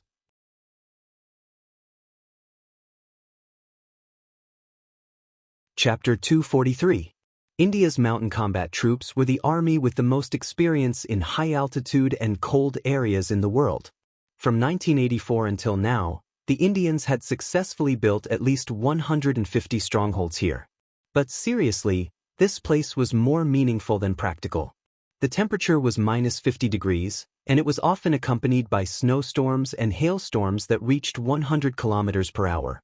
If it weren't for the appearance of an oasis, Wuxia obviously wouldn't have sent people here to investigate. Perhaps it was because of the weather. Xianxia and his team didn't encounter any Indian sentries along the way. After the all-terrain vehicle went over a small mountain, everyone suddenly felt that their vision suddenly widened. This was a huge flat terrain zone. The towering icebergs were like a barrier, blocking the wind and snow on the other side of the mountain. If one were to look down from the sky from an airplane, one would find that the terrain of this place was like a gourd. It was composed of two oval plains, one big and one small, connected together. The surrounding area was full of rising mountains and precipitous ridges. The waist of the gourd was the so-called Siala mountain pass. The motorcade went over the short mountain and came to the mouth of the gourd. Then, they suddenly stopped not far from the mouth of the gourd. Because everyone was shocked by the scene in front of them. People who had never seen a glacier might not be able to imagine what kind of scene it was. The ground was white, the mountains were white, and the sky was white. As far as the eye could see, it was a vast expanse of whiteness. It was an extreme scene of ice and snow. However, in such a pure world of ice and snow, a large oasis appeared out of thin air. First of all, it was unscientific. Secondly, it was unscientific. Finally, it was unscientific. On the side of the Xianxia Glacier, snow was everywhere. Although the weather now was much better than in the morning, there was still light snow in the sky. The entire sky was shrouded by dark clouds, and it was a hazy scene. However, inside the mouth of the gourd, there were lush plants and green grass. The dark clouds and snow seemed to be blocked by the towering mountains, so the bright sun shone from the sky and illuminated the entire valley. The driver was a little unsure of the situation. For the sake of insurance, he stopped the car outside the valley. After the four professors in the car saw the scene in front of them, they immediately walked out of the car and carefully observed the surrounding situation. It was still snowing outside the valley, but inside the valley, the sun was shining brightly. From a scientific point of view, this situation could be explained with a convincing explanation. But what was the situation with the plants inside? Not only was it winter, but they were also in the highlands that were more than 6,000 meters above sea level. The climate was comparable to that of the Antarctic. Even if there were plants in such places, they were of the lower order, such as mosses or ferns. The seemingly inconspicuous grass by the roadside was actually a high-grade plant, so it was absolutely impossible for it to appear in such an extremely cold area. Professor He shuddered and hugged his jacket tighter before squatting down to dig at the snow. He wanted to check the temperature of the soil here. However, after digging at least half a meter deep and not seeing any soil, Professor He wisely gave up on this idea. This place was full of pine snow. Even if he continued to dig, he would probably only be able to dig out a glacier that had not melted for 10,000 years. While the professors were studying the differences between the inside and outside of the valley, He Tiangang stealthily led the Wu Lian people into the gourd with Xianxia's permission. He Tiangang did not see any Indian soldiers along the way, so he assumed the Indians were hiding in the oasis. Therefore, he wanted to sneak in to take a look. However, when He Tiangang stealthily approached the mouth of the gourd, he was shocked to discover that there were no Indian soldiers in the valley. In fact, there were not even any living creatures in the valley. There seemed to be an invisible dividing line at the mouth of the valley. The moment He Tiangang crossed it, the surrounding temperature shot up abruptly. It was as though he had suddenly arrived in Xianxia from the northeast. In fact, it was even more exaggerated than that. The temperature difference soared to more than 70 degrees Celsius. The Wu Lian people immediately dispersed and went deeper into the oasis to investigate the situation. At this time, Xianxia also slowly crossed the dividing line. However, the moment he crossed the dividing line, he couldn't help but take a deep breath. The spirit energy here was so dense. It was comparable to Tianxian. Was this the phenomenon brought about by the revival of spirit energy? Xianxia stood at the mouth of the gourd and raised his head slightly to look at the blue sky above the valley. This place was actually a natural spirit gathering formation. Every mountain and even every boulder in the surrounding area occupied the key positions needed to set up the formation. Was all of this man-made, or was it the will of the heavens? Xianxia frowned slightly.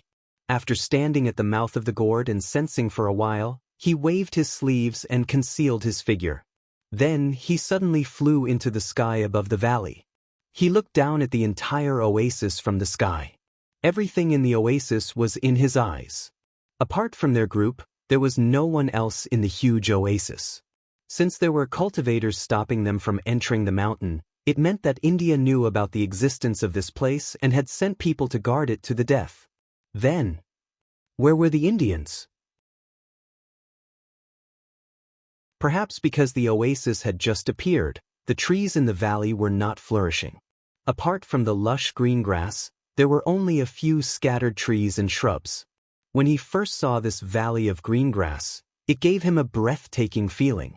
However, after looking at it for a long time, this valley gave him a very strange feeling. The sun was shining brightly, the vegetation was lush, and it was as peaceful and warm as a park in the afternoon. However, it gave him a vague feeling that this place was very deserted and, at the same time, very strange. Xianxia frowned and pondered for a moment. Only then did he realize that it was because there were no sounds of animals or insects in the valley. At the same time, there was no sound of wind. The entire valley was eerily quiet. Xianxia flew in the sky and quietly observed the actions of everyone below. He Tiangang led a team to carefully inspect the oasis. Several professors were busy moving various instruments out of the all-terrain vehicles. Everything seemed normal. Apart from discovering that this was a natural spirit-gathering formation, he did not find anything unusual. However, this was why it seemed a little abnormal. She didn't know why, but Xianxia always had a feeling that a storm was coming. However, he could not pinpoint exactly what was wrong. This feeling. Xianxia frowned. After pondering for a while, he suddenly realized that this feeling had already appeared once before. When this feeling first appeared, it was also when he discovered that the Earth's spirit chi had begun to recover. That was a normal human reaction to the unknown. That was why he instinctively felt repulsed.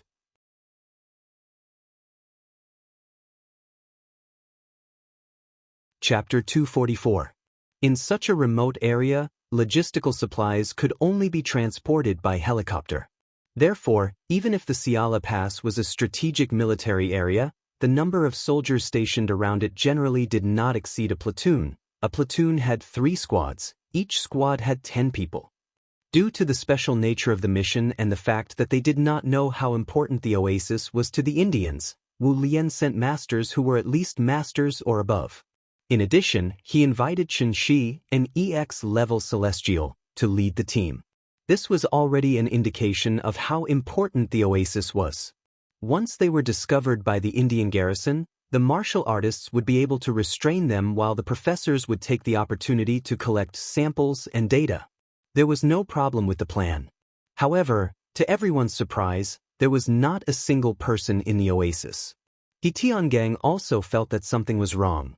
Therefore, after he confirmed that the oasis was safe, he still ordered everyone to spread out and be on guard to ensure the smooth progress of the mission. He did not dare to relax for even a moment. The other professors did not have as many concerns as He Tiangang. After hearing He Tiangang say that it was safe here, they openly set up tents in the oasis. They then moved all kinds of instruments inside and powered up the all-terrain vehicle. It was as if they had set up a temporary laboratory here. Xianxia did not find anything strange. After pondering for a while, he decided to just cultivate here. After all, it was a sacred place for cultivation. He could not just let it go to waste. In the blink of an eye, it was 6 o'clock in the evening. Dinner was very simple. It was Wuxia army's individual rations. Just when everyone was taking turns to eat, Xianxia suddenly found He Tiangang and handed him a stone. The stone was the most common stone, but Xianxia cast a spell on it. If anything happened, He Tiangang only needed to throw the stone on the ground, and he would know immediately no matter where he was. As for where he was going, was there a need? Of course, he was going home after work. He had been separated from the little guy for a whole day. Xianxia really missed the cute little guy. Since he did not find anything strange, he did not need to stay here all the time. After all, compared to Cultivation, Xianxia preferred to be with the clingy little guy. He Tiangang was different from the straightforward Li Titan. He knew Xianxia's strength very well, so he did not dare to ask too much. Therefore, after taking the stone from Xianxia, he Tiangang carefully put it in his pocket. Not to mention a stone, even if Xianxia gave him a pile of shit, he Tiangang would still put it away properly. In order to prevent Li Tidan from worrying, Xianxia specifically went to greet him before she left, saying that she was going out with He Tiangang for a walk. Only then did Li Tidan feel relieved. Then Xianxia flew into the sky. However, before he left, he still glanced at the oasis below with some concern. After confirming that there were no problems, Xianxia flew back to Rong City without looking back. When Xianxia returned to Aunt Zhang's house, the family was happily sitting on the sofa and watching cartoons with the little guy. Xianxia gently knocked on the door. Although the sound was soft, it immediately attracted the little guy's attention. Then, she suddenly bounced up from the sofa as if she had been electrocuted. Before Aunt Zhang could react, the little guy had jumped off the sofa and ran quickly to the door. As she ran, she shouted loudly, "Papa is back! Papa is back!" Xianxia heard his daughter's sweet voice through the iron door. He could not help but smile. Time seemed to return to the time in Kongju district. At that time, didn't the little guy look forward to him coming home from work every day? Home is a warm harbor, come back to rest when you are tired.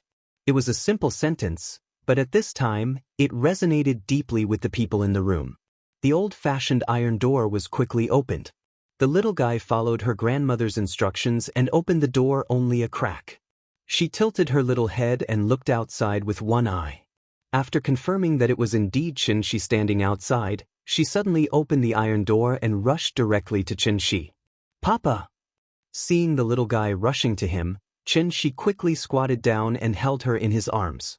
After kissing the little guy's smooth little face, Xianxia asked with a smile, "Nyan, do you miss Papa?" Hearing this, the little guy suddenly grinned and said, "Yes. Good girl. Mua." After Xianxia walked into the house with the little guy in his arms, Aunt Zhang immediately stood up and asked with a smile, "Have you eaten? There are still some dishes. I'll heat them up for you." While speaking, Aunt Zhang was about to go to the kitchen. Seeing this, Xianxia immediately stopped her and said with a smile, "No, I've eaten outside." "Okay, sit down. I'll get you a glass of water." "I can do it myself. How can that be?" Aunt Zhang smiled and patted Xianxia's hand away, then went into the kitchen to get him some water. Xianxia could only smile helplessly since her objection was futile. Auntie Zhang was still treating him as a guest. When Xianxia sat next to her with the little guy in his arms, Qin Ruoying asked with a little concern, "Are you okay?" "Of course not. You know how powerful your husband is. Look at you." Seeing his relaxed face, Qin Ruoying was relieved and did not ask any more questions. While Xianxia was talking to her, she placed the little guy between the two of them. Seeing this, the little fellow immediately stretched out her two little hands happily. She held Papa on the left and Mama on the right, and then naughtily pulled them to her side. On the big sofa, the family of three was tightly squeezed together. When Aunt Zhang came out of the kitchen with cold water and saw this scene, she could not help smiling. After waiting for so many years, she finally saw their family reunion. The little thing was curled up between the couple. When it saw its grandmother come out, it immediately stretched out its body and lay on Qin Ruoying's body. It patted the sofa next to it and shouted, "Grandma, come and sit too." "Okay, Grandma, sit down." Aunt Zhang handed the cup to Xianxia and touched his little head lovingly. Then she sat next to Qin Ruoying. Then the little thing jumped off the sofa. After taking a serious look at each of her relatives in front of her, she introduced them one by one to the air as if she was practicing to introduce her relatives to strangers. "This is my papa. This is my mama. This is my grandma." In fact, this was a child's mentality to show off. Of course, She couldn't help showing off now that she had everything she didn't have before.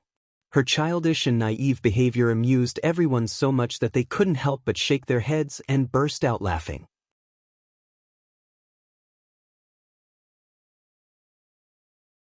Chapter 245. The whole family happily sat on the sofa and watched cartoons. The little fellow watched TV while holding Xianxia's mobile phone. Although the cartoons were very interesting, she still looked down at the phone from time to time and then grinned. And the thing that made her so happy was actually just a photo. It was a family photo consisting of her, Papa, Mama, and Grandma. The only thing that made the little fellow feel a little regretful was the big cat was not in the family photo. Although the little fellow had the twin brothers as good friends, the big cat was her first real companion, so she naturally would not forget the big cat. But unfortunately, the big cat did not come to Chengdu with them. The big cat seemed to retain some of its animal nature, so it was not willing to exercise in winter and stayed at home all day. When they set off from Shangjing, Xianxia did not force the big cat to accompany them, but very kindly asked if it would like to go back to Chengdu with them to play.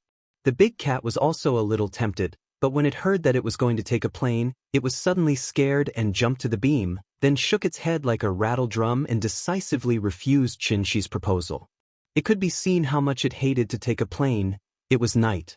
After the little fellow fell asleep, Xianxia gently turned over from her, and then quietly lay side by side with Qin Rung. Qin Rung also seemed to enjoy this feeling, so for the first time, she did not cultivate tonight.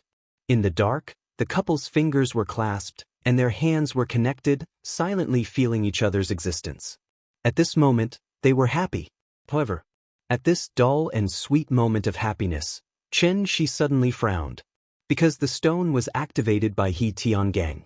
Qin Rung was now a successful cultivator, so she immediately noticed the abnormality from Xianxia's hand. So, she quickly turned her head and whispered in the dark, "What's wrong?" "There's a problem. The thing that second aunt asked you to help with? Then go quickly. Be careful. We'll wait for you at home." "Alright, don't worry. I'll be back once the matter is settled." Xianxia first squeezed her hand, then leaned over and gently left a kiss on her lips. Only then did he reluctantly get off the bed. After all, He Tiangang was a great grandmaster in Gang State. It was impossible for him to joke with Xianxia about this kind of thing. Something must have happened for him to activate the stone that Xianxia had given him. Thinking of this, Xianxia couldn't help but quicken his steps. But before he left, he didn't forget to go to the little fellow's side. He bent down and pecked the little fellow's cute little face before he left the house with a frown. As soon as he walked out of the building, Xianxia soared into the sky and flew directly in the direction of the Karakoram mountain range. The moon was very bright tonight.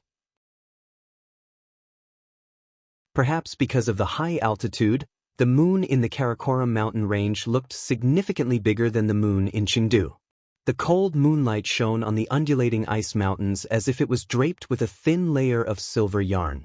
When Xianxia crossed the Karakoram mountain range and arrived at the Xiakin Glacier, he saw that the Xiakin mountain pass seemed to be completely covered by a mass of dark clouds from afar. The dark clouds were very thick, like a lid, covering the entire Xiakin mountain pass so tightly that he couldn't see the situation below at all.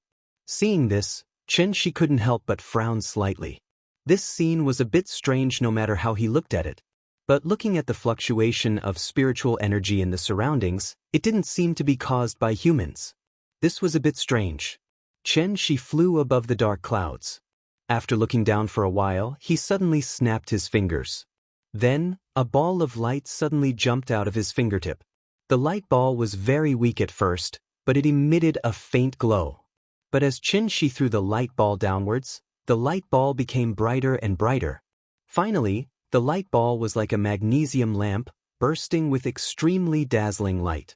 The light ball quickly floated above the dark clouds. The dark clouds themselves were colorless. Many people thought the dark clouds were black because the water vapor in them was too heavy, which greatly affected the light. In addition, the clouds were too thick and completely blocked the light, so people thought the dark clouds were black. After the light ball went into the dark clouds, the light suddenly became a bit hazy. It was like driving on the highway in a fog. Even if the lights were on, one could only see a few meters away. The clouds were very thick. As the light ball went deeper and deeper, it finally completely lost its light. Xianxia flew in the sky and watched the light ball gradually being swallowed by the dark clouds. He couldn't help but let out a cold snort, then plunged into the dark clouds. He wanted to see what was going on inside. Xianxia was very fast.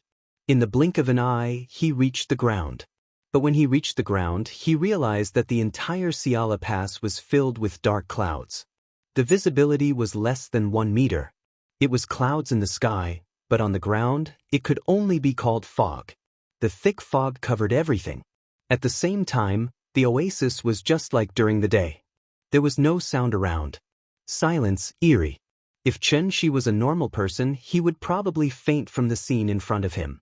After all, who knew if a ghost face would suddenly appear in the thick fog, or if an arm would reach out? Xianxia snapped his fingers again. This time, 4 light balls appeared at the same time. The 4 light balls burst out with a strong light, which immediately pushed the visibility of the surroundings to more than 5 meters. At this time, Xianxia saw the temporary laboratory that the professors built during the day. There was no one in the laboratory. The indicators of the various instruments were not lit up. It seemed like there was no electricity at all.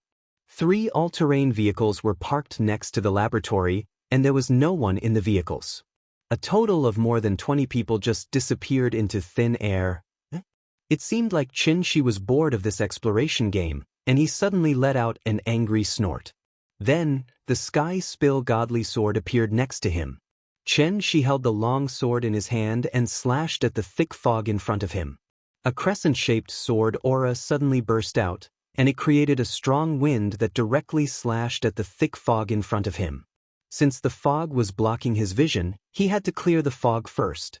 However, what Xianxia didn't expect was that after the crescent-shaped sword aura flew for more than 10 meters, it suddenly disappeared into the thick fog. Seeing this, the expression on Xianxia's face suddenly became slightly more serious. The sword aura he released was swallowed by the thick fog. The thick fog swallowed his sword aura? Are you kidding?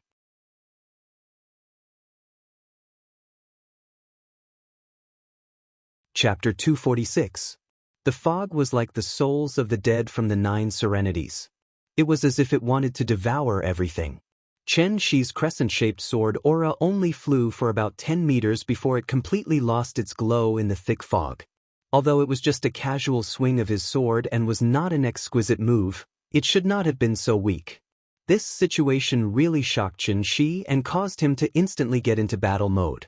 But what was out of Xianxia's expectations was that he waited in the thick fog for quite a while but did not discover any danger lurking in the fog.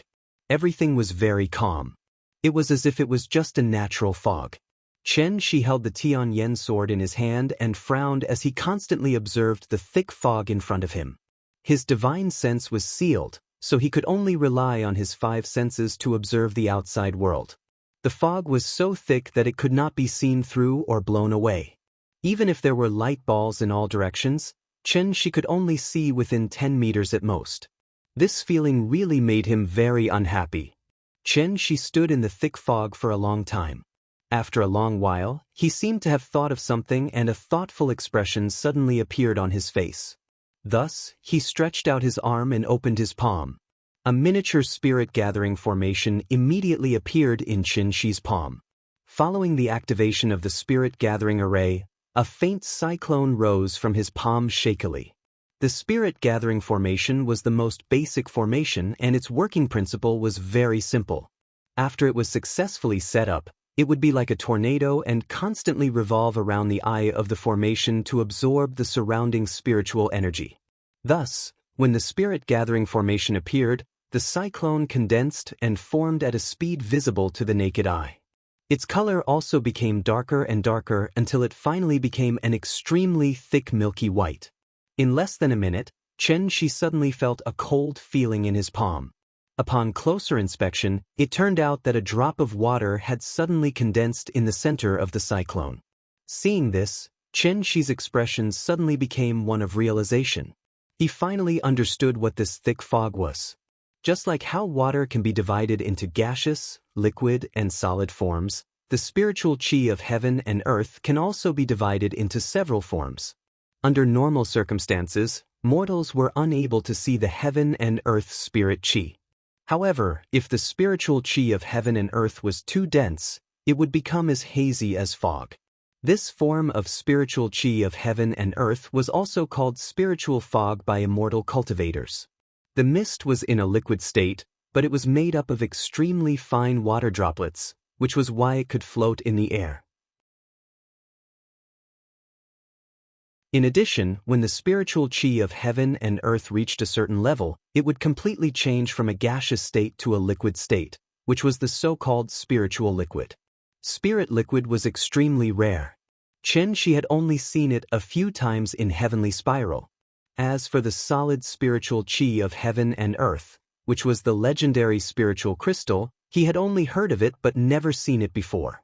It completely existed in legends. The reason why Xianxia didn't immediately recognize that it was a spiritual mist was because the spiritual energy of heaven and earth in this form had already become a whole.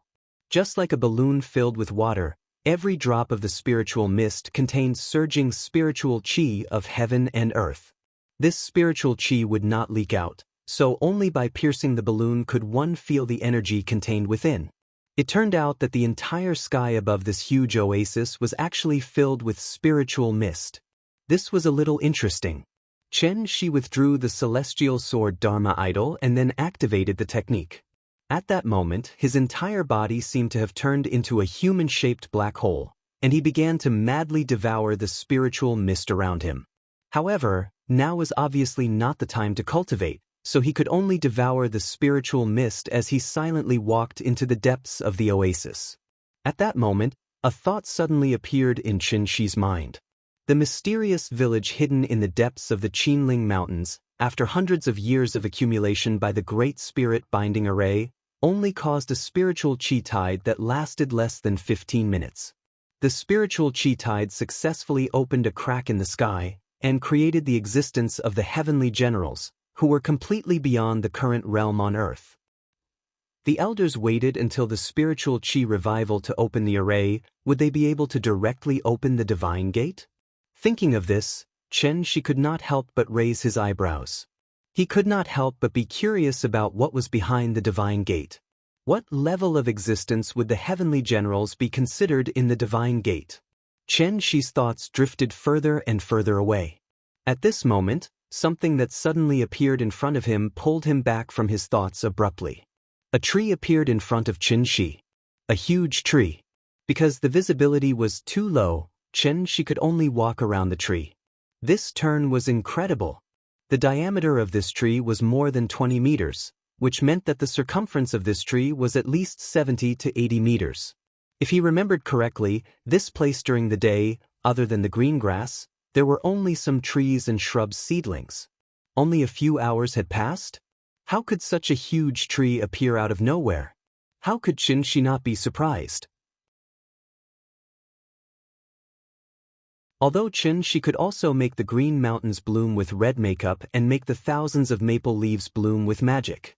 However, he definitely could not make a seedling turn into a 1,000-year-old ancient tree in an instant.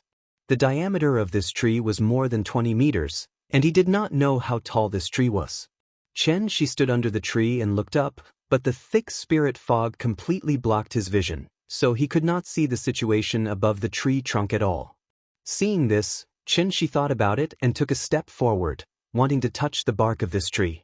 However, the moment his palm touched the tree bark, something unexpected happened. A formless energy suddenly surged in from all directions like a hurricane, formless but extraordinarily powerful. Xianxia's reaction was also very fast. The Tianyan sword appeared in his hand almost instantly, followed by a clang sound. He originally thought that there was an enemy attack, but when Xianxia turned around with the sword in his hand, he realized that there was a new change in the spirit fog behind him. Just like how Moses parted the sea in the legends, the spiritual fog that was so thick that even he couldn't disperse seemed to be pushed to the sides by two invisible glass walls, so much so that a passage appeared in front of him out of thin air. The passage was pitch black. Seeing this, Xianxia immediately flicked his finger. A ball of light suddenly flew into the depths of the dark passage. The passage was not very long, and the ball of light quickly flew to the end. At this time, Xianxia also saw the thing at the end of the passage. It was a huge stone tablet. It was not right to call it a stone tablet, because this stone tablet was shining brightly under the light of the ball of light, constantly reflecting the unique luster of metal. The stone tablet was very big, at least 10 meters tall and 2 to 3 meters wide. On the surface of the tablet, there was a line of ancient characters, which read,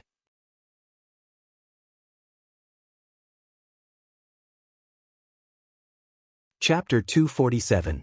Xianxia looked at the stone tablet at the end of the tunnel, then turned back to look at the giant tree behind him. At this moment, he could not help but shake his head and laugh. Spiritual Qi revival, heaven and earth phenomenon? This was getting more and more interesting. Perhaps it was because of his boldness. Xianxia did not think too much. He held the Tianyan sword and walked into the tunnel that suddenly appeared. Just like the spiritual fog that filled the sky, the tree and the stone tablet were strange existences that suddenly appeared tonight. Thus, everything in front of him was either an illusion or a large-scale formation. With Xianxia's current cultivation, an illusion that could affect his mind would at least require a cultivator of the insightful emptiness realm to cast. But what kind of existence was the insightful emptiness realm? With Earth's current conditions, it was obviously impossible to give birth to a cultivator of the divine transformation realm. After eliminating the illusion, there was only one possibility left. This was a large-scale formation that stole the fortune of heaven and earth. A large-scale formation that used the spiritual fog as the foundation, the tree as the formation door, and the stone tablet as the formation core. When the spiritual fog appeared, the formation would be activated. Because Xianxia touched the tree, he was pulled into the formation. There were many uses for formations, but looking at the current situation, the formation in front of him should not be a support formation like the spirit-gathering formation. It was very likely to be a killing formation, a formation whose main purpose was to kill. Since he was already in the formation, he had to find the formation core if he wanted to break the formation. Xianxia quickly came to the side of the stone tablet. After carefully looking at the stone tablet, he realized that other than the words, "Exorcise evil and seal demons" on the front, the back of the stone tablet also had the words, "Human desires, heaven's wrath prison." Seeing this, Xianxia held the Tianyan sword and gently slashed at the stone tablet. As expected, when the tip of the sword touched the stone tablet, it was like a stone falling into a calm water surface. The place where the tip of the sword touched actually had a slight ripple. This huge stone tablet was actually an illusion that was similar to a mirage. Since the stone tablet was just an illusion, Xianxia didn't want to stay any longer. He picked up his sword and walked towards the back of the stone tablet. As if he was strolling in his own backyard, Xianxia leisurely strolled through the thick fog. There was originally a thick fog behind the stone tablet, but as Xianxia continued to go deeper, the fog in front of him became thinner and thinner. In the end, a faint light shone out from the fog. When Xianxia finally walked out of the fog, in an instant, golden light filled the sky. Just like the rising sun, thousands of golden rays of light shot from the front and shone directly on Xianxia's body. Xianxia looked forward against the golden light and realized that he was in a strange place. This was a huge square, but it was not empty at all. Instead, it was piled with countless treasures.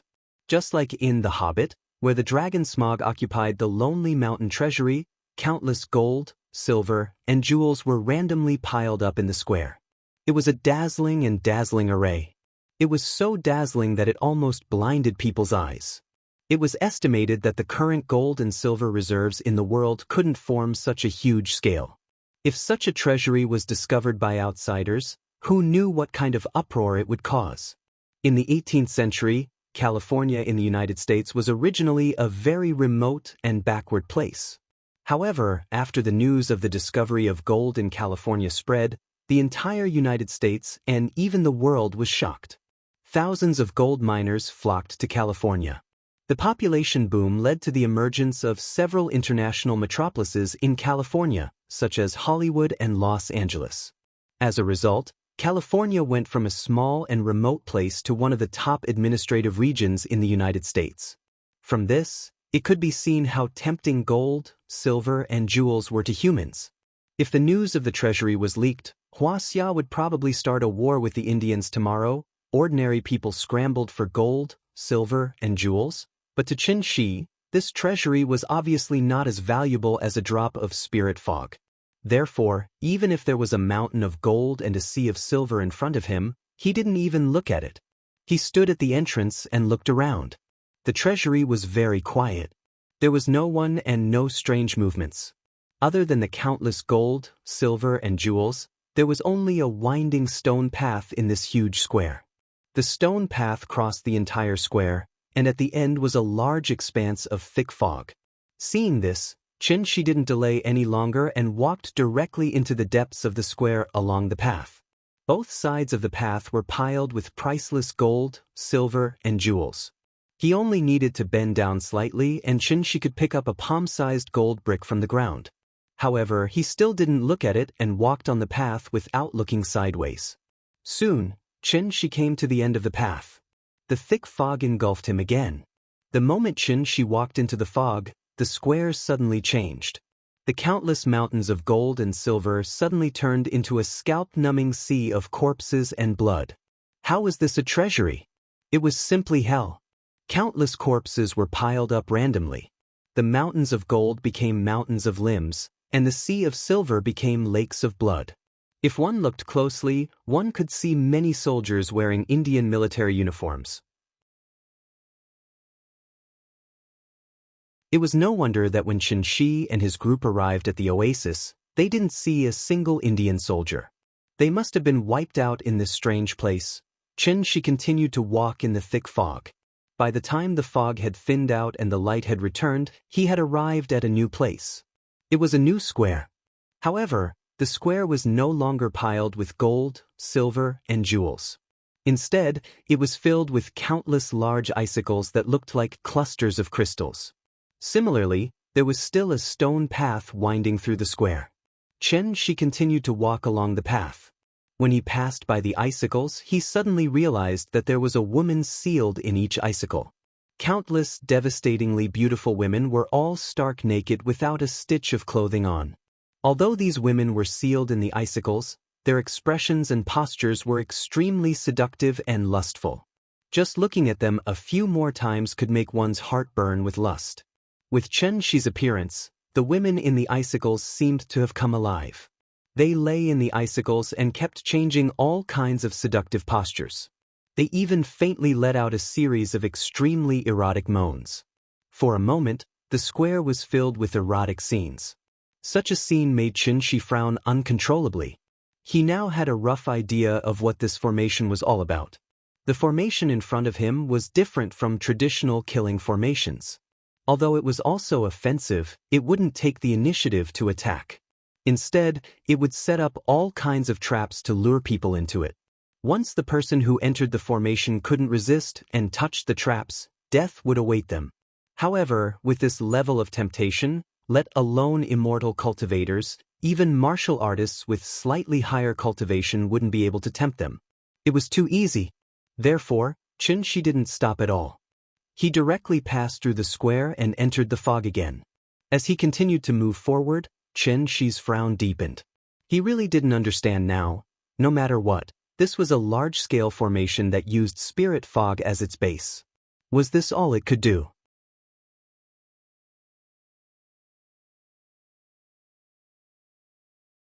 Chapter 248. Xianxia walked through the fog. When the fog in front of him thinned again, he came to the third square. Slightly different from the previous two squares, the third square was covered with lush vegetation. As soon as he stepped into it, he felt as if he was in a primitive forest. However, there were no signs of any living creatures in this primitive forest. Although he was not close to the square, a strong herbal fragrance went straight to the tip of Xianxia's nose. As far as the eye could see, this place was simply like a paradise. Money and beautiful women. Is it time for spiritual herbs and rare treasures? Xianxia thoughtfully glanced at the rare fruits, lingji, and immortal herbs on the square, but her feet still didn't stop for a moment. He seemed to be strolling slowly, but in fact he used the means of shrinking the ground. In a few steps, he crossed the entire square and then disappeared into the thick fog again. Among the 5 elements, metal, wood, and water had appeared. If nothing unexpected happened, the next should be the fire array or the earth array. As expected, when Xianxia came to the 4th square, he suddenly felt a wave of heat hit him in the face. Countless huge copper pillars were erected in the huge square. Below the pillars, a raging fire was burning. It looked somewhat similar to the tortures of the ancient times. If the metal array and the water array were only targeted at ordinary people, then the wood and fire arrays had begun to target cultivators. Especially the fire array. When Xianxia stepped into the fire array, the heat in the air faintly raised an inexplicable irritation in his heart. At this time, Xianxia found that this array was not as simple as it looked on the surface. In fact, if this array had not been affecting the mind of the person who entered the array, there were probably not many muddle-headed people who would easily touch the trap in such a strange place. After all, how could gold, silver, jewels, and beautiful women be more important than their own lives? The stranger the environment, the more cautious people should be. Xianxia thought silently as he walked through the fire array and into the thick fog again. There was only one earth array left. However, when the fog in front of him thinned again, what appeared in front of Xianxia was no longer the square, but a very familiar place. His and Yingying's home. Kongju District.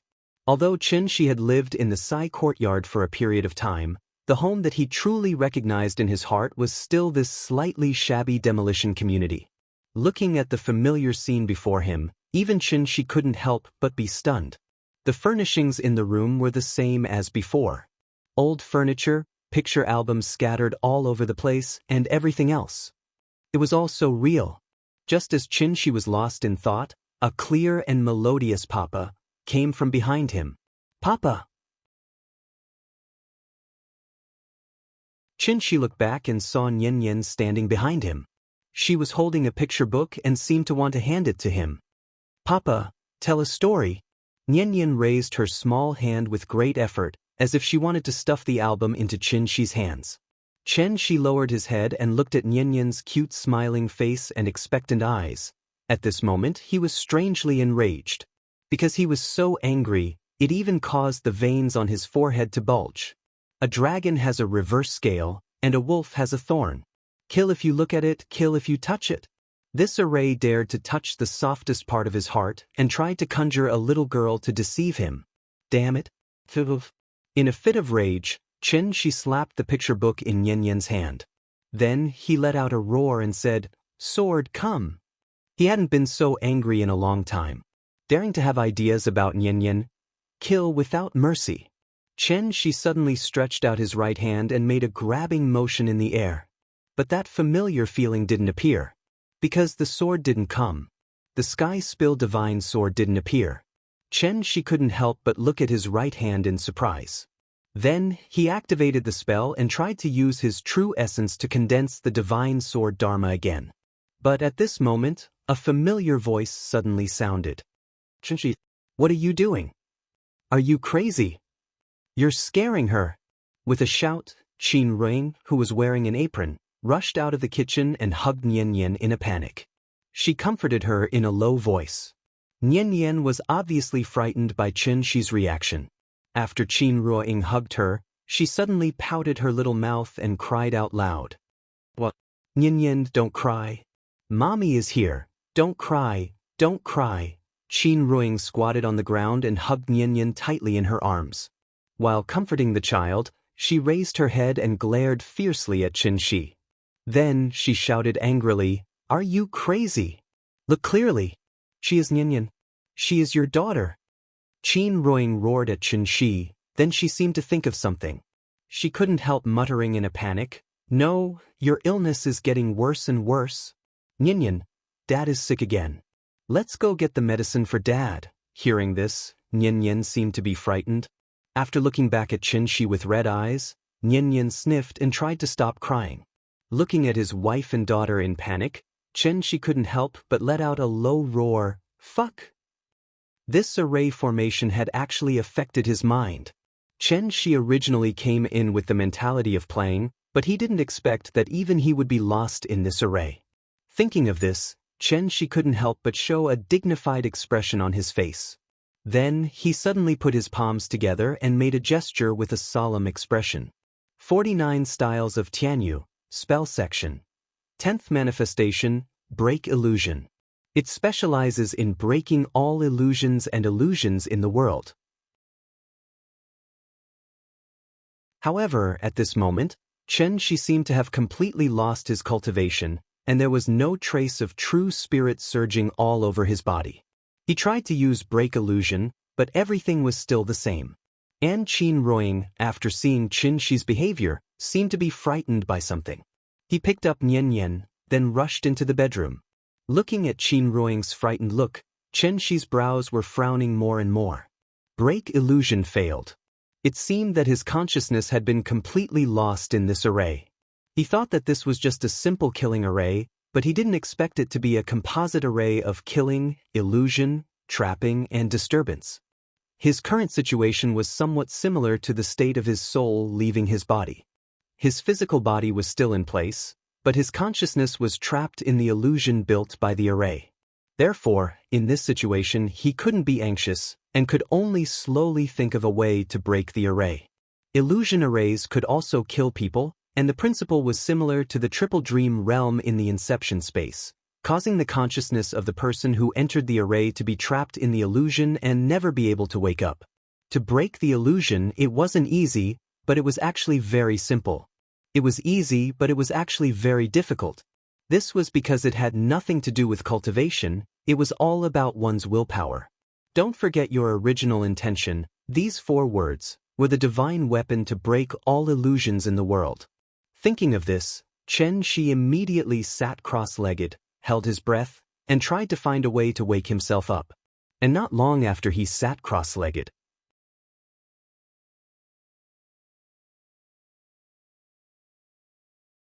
Chapter 249. Qin Ruoying took out a few pills and tried to stuff them into Xianxia's mouth. This was haloperidol, a very common antipsychotic drug. It was mainly used to fight hallucinations and delusions. It had a certain sedative effect, and at the same time, it was also toxic. Xianxia sat cross-legged in the living room like a stone Buddha. No matter how Qin Ruoying tried to persuade him, he had no intention of opening his mouth. Nian was lying in the corridor outside the bedroom. She tilted her head and only revealed a pair of eyes. She silently looked at her parents in the living room. Perhaps it was because he had just cried, but the little guy's eyes were red, giving him a pitiful look. Nian and Ying, these were the 2 most important people in Xianxia's life. At the same time, they were also Xianxia's weakness. In the Tianxian world, most cultivators were far more afraid of illusion arrays than killing arrays. Once one entered a killing array, there was only a slim chance of survival. Although illusion arrays did not kill people, they were more frightening than killing arrays. This was because illusion arrays could make people lose themselves and willingly sink into the beautiful illusion carefully woven by illusion arrays. Until the person's physical body died and their soul dissipated, there was no way to wake up. Zhuangzhou dreaming of a butterfly? Or a butterfly dreaming of Zhuangzhou? Look at me, I'm Ying. Be obedient, okay? Take the medicine obediently, okay? Look at Nian, you scared her. Don't be like this, okay? We were very worried about you. Qin Ruoying's slightly worried voice kept ringing in Xianxia's ears. But Xianxia sat on the ground motionlessly, as if he did not hear anything. Seeing this, Qin Ruoying's face couldn't help but darken. Bean-sized tears suddenly gushed out from her eyes. Life will always experience twists and turns. If the company closes down, then so be it. Don't give yourself so much pressure, be strong. No matter what you do, I will support you, but don't give up like this, okay? I'm so scared. Qin Ruoying kept talking in Xianxia's ear. Xianxia did not have the ability to seal his hearing. Therefore, no matter how hard he tried to enter a meditative state, Qin Ruoying's words still drilled into his ears without missing a single word. From Qin Ruoying's words, Xianxia also passively understood his current situation. After he graduated from university, he started a family with Qin Ru. Later on, he had Nian. As the family expenses increased, he left the company to start his own business. Dreams were always beautiful. Because of his lack of experience, the company went bankrupt. Xianxia was also deeply affected by this and even suffered from depression. In the following days, Xianxia didn't work anymore. Instead, he stayed at home every day. His condition also became more and more serious. At first, it was just insomnia. Later on, he actually developed schizophrenia. From time to time, he would go crazy like today and fantasize that he was a god more powerful than Superman. It was not the first time that Qin Ruoying saw Xianxia behave like this. Therefore, she hugged Xianxia tightly and kept whispering in his ear. Xianxia was unwilling to open his mouth, so Qin Ruoying kept trying to open Xianxia's mouth and feed him the pill. There was no doubt that this kind of care came from the heart. However, Xianxia was completely unmoved. He was always looking for a way to wake himself up. Only people who experienced the horror of the illusion array knew. Every cultivator who came out of the illusion array alive was a person with a firm mind. If even he began to doubt himself, he would only sink deeper and deeper into the illusion. Once Xianxia showed a trace of wavering and began to think about whether everything in front of him was real or not, it actually meant that he had already fallen. Don't forget your original intention. Remember, everything in front of him was illusory. No matter what he saw or heard, it was all fake. In fact, there was a simple and crude way to break the illusion array. That was, kill Qin Ruoying in front of him. Since the illusion array confused him with his wife and daughter, the key to breaking the array was obviously Qin Ruoying and Yan. Unfortunately, even if Xianxia knew that it was an illusion, he was not willing to hurt Ying and Yan in the illusion. This was probably the difference between him and many cultivators. No matter what Qin Ruoying said, Xianxia was unmoved. After a long time, Xianxia finally entered the state of meditative ana. At this time, Qin Ruoying, who was next to him, suddenly showed a trace of fear on her face. She began to shake Xianxia and cried, "She? Are you leaving us? Don't go. Don't go, please. Papa, don't leave me behind. I don't want you to go." Nian also ran out of the bedroom. The mother and daughter squeezed next to him, crying and begging him to stay. At this moment, Xianxia was like a scumbag who abandoned his wife and daughter. He completely ignored his wife and daughter's cries. As his five senses became more and more blurred, Qin Ruoying and Yan's voices also became farther and farther away from him. The next moment, Xianxia suddenly opened his eyes and found that he was sitting cross-legged in an empty square. There was nothing above the square, even the small path was gone. There was a thick fog in all directions. The illusion array was finally broken. Xianxia sighed softly. With a grab, the heavenly derivation sword appeared in his hand. The familiar feeling came back again. Xianxia stood up, but the expression on his face was still very serious. This array, it was really scary. Xianxia frowned and seriously looked at the illusion around him. The current him did not dare to underestimate this array anymore. Just as Xianxia was observing his surroundings, a crisp sound of a slap suddenly rang out from behind him. Slap, slap, slap. No more, no less, just 3 slaps. Xianxia looked back. When he saw the face of the person, Xianxia was suddenly stunned. Because a person who absolutely could not appear here had now appeared in front of Xianxia. This was a woman. A woman described in the Luo Shenfu, like a light cloud covering the moon, floating like the returning snow in the wind. Looking from afar, like the sun rising in the morning. Looking closely, like a lotus blooming out of the water. The woman was wearing a blue dress and her hair was tied up in a cloud bun, but she did not wear any makeup or jewelry. Her eyebrows were dark, like the distant mountains in the fog. Her eyes were blurred, like the warm spring river. That incomparably exquisite oval face was faintly tinged with pink, which was extremely alluring. Ying stood up, as if she wanted to steal the bright light of heaven and earth. The woman walked out of the fog and walked towards Xianxia.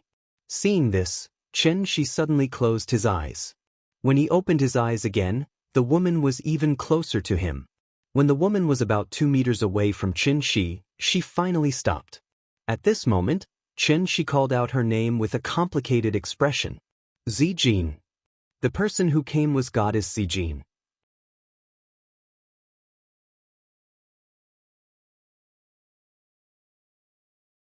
Chapter 250. Sky Yen Divine Sect. Yu Zijin. Someone who should not have appeared in front of Qin, she had suddenly appeared in front of him. Yu Zijin had a faint smile on her face. But if one looked closely, there seemed to be a hint of playfulness hidden in that smile. After sizing up Xianxia, Yu Zijin said softly, "Xianxia, long time no see." Long time no see. Suddenly seeing an old acquaintance here made Xianxia a little confused. After replying dryly, Xianxia did not know what to say. After a long while, he then asked with a complicated expression, "Zijin? Why are you here?" Hearing this, Yu Zijin looked at him deeply, then asked, "Why don't you make a guess?" Xianxia did not reply immediately, because his feelings were very complicated. Take a guess. These 2 words were what he used to say to Yu Zijin. Heavenly Spiral did not have as rich a cultural and entertainment life as Earth, so when he was free, Xianxia would hum a few pop songs for Yu Zijin. And every time Yu Zijin asked where he learned it from, Xianxia would always reply with the words "take a guess." But, wasn't the teleportation array destroyed? How did Zijin come to Earth? Xianxia frowned as he tried to think of an answer.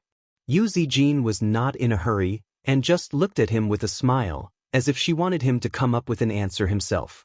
If he really had to make an analogy, Xianxia's current feelings were like when he was out shopping and suddenly saw a good friend who had died many years ago. That kind of feeling really made people feel a little complicated. If he had to use a word to describe the relationship between Xianxia and Yu Zijin, then the word beauty was naturally the most appropriate. Beauty. It was known as the 4th type of relationship, dissociating from family, friendship, and love. It was the highest level of interaction between friends of the opposite sex, and also the most dangerous stage. This type of relationship was more dangerous, and if one was not careful, they would cross the red line. The result was either a lifetime or a stranger. After hundreds of years together, it would be a lie to say that they had no feelings for each other. Fortunately, the obsession in Xianxia's heart did not disappear with the passage of time. Qin Ruing was the other half of his life that he was searching for. Therefore, even though Xianxia had lived in Heavenly Spiral for 500 years, when he found out that there was still hope for him to return, he resolutely chose to leave. He wanted to leave the world that didn't belong to him. From then on, they would never meet again, not knowing each other's strengths and weaknesses. Just like Shi Murong's poem, Farewell, described it, I quietly retired. Forgive me for not saying goodbye. And in the deepest corner, trying to hide you. He could hide it from anyone and for any period of time. It was an unreachable distance. Xianxia's heart was in a mess. He hadn't felt this way for a long time. He had always been very clear about Yu Zijin's feelings for him. So when he faced Yu Zijin, Xianxia's feelings were always a little complicated. He didn't do anything wrong, but he couldn't help but feel a sense of guilt. He felt as if he owed someone something. Xianxia was slightly dazed. Yu Zijin didn't disturb him.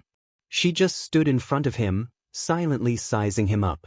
Xianxia wanted to open her mouth a few times, but after seeing her familiar eyes, she couldn't help but swallow the greeting that was already on the tip of her tongue. That gaze was very similar to the past. Meeting Yu Zijin was too sudden, so much so that Xianxia's mind went blank. At this moment, it was as if he had returned to Heavenly Spiral in the middle of the night, standing in front of Goddess Zijin, who had once fought side by side with him. Xianxia was all too familiar with this scene. Midnight dream? Wait, something didn't seem right. Xianxia was suddenly stunned. Then, he suddenly raised his eyebrows, and his confused eyes immediately became clear and sharp. This was an illusion. He didn't break the array. Instead, he fell into a deeper layer of illusion. This array had found the deepest crack in his heart, layer by layer. First, it was Qin Ring and Yen Yen, who wanted to use his family to restrain him. When he thought that he had succeeded in breaking the formation and relaxed a little, He would then conjure up Yu Zijin and use that to destroy his psychological defenses. No wonder Yu Zijin's reaction was a little strange. That was because although the illusory formation had found the gap in his heart, it was unable to understand more. That was why Yu Zijin was like a wooden person and could only passively receive the information from him and then respond to him with it. Scary, it was really scary. This array was really too strange. It could even dig out the deepest secret in his heart. Perhaps it was because she sensed Xianxia's strange behavior. At this moment, Yu Zijin suddenly laughed. Her face revealed a smile as pure as a young girl's. She asked mischievously, "Why? You can't guess? Do you want me to tell you? I can tell you, but you have to beg me. If you beg me, I'll tell you." The current her was very similar to the past. However, Xianxia only looked at her expressionlessly. At this moment, his heart was as still as water. The next moment, Xianxia, however, raised the Tianyan sword in her hand and directly pierced her chest. Yu Zijin lowered her head and looked at the long sword in Xianxia's hand. She was in disbelief. In an instant, shock, pain, anger, and grief flashed across her face. "Xianxia, why did you?" Yu Zijin seemed to want to say something, but Xianxia calmly pressed the long sword in his hand forward. The long sword pierced through Yu Zijin's body. At this time, Xianxia took a step forward and whispered in her ear, "Don't worry. With Zijin's talent, she should be at least at the insightful void stage now. Although you made me very angry, I still have to thank you. After all, you let me see her again, although it was only once." At this point, Xianxia suddenly withdrew the long sword in his hand. As a stream of blood splattered, Yu Zijin's body slowly fell to the ground. As she fell, her figure became more and more blurry. Finally, she turned into crystal dust and disappeared in front of Xianxia. Everything returned to silence. A broken mirror suddenly appeared where Yu Zijin had been standing. That was the array core. The mirror was broken. This array that could see through one's heart had finally been broken by Xianxia. However, although the array was broken, Xianxia did not look happy at all. He raised his head and looked at the fog that was still surging above his head. After a long time, Xianxia finally let out a deep breath. Looking back at the broken mirror, he murmured in a low voice, "It's too late. I'm sorry." This apology was not for the mirror in front of him, but for Goddess Zijin, who was far away in heavenly spiral. "I'm sorry."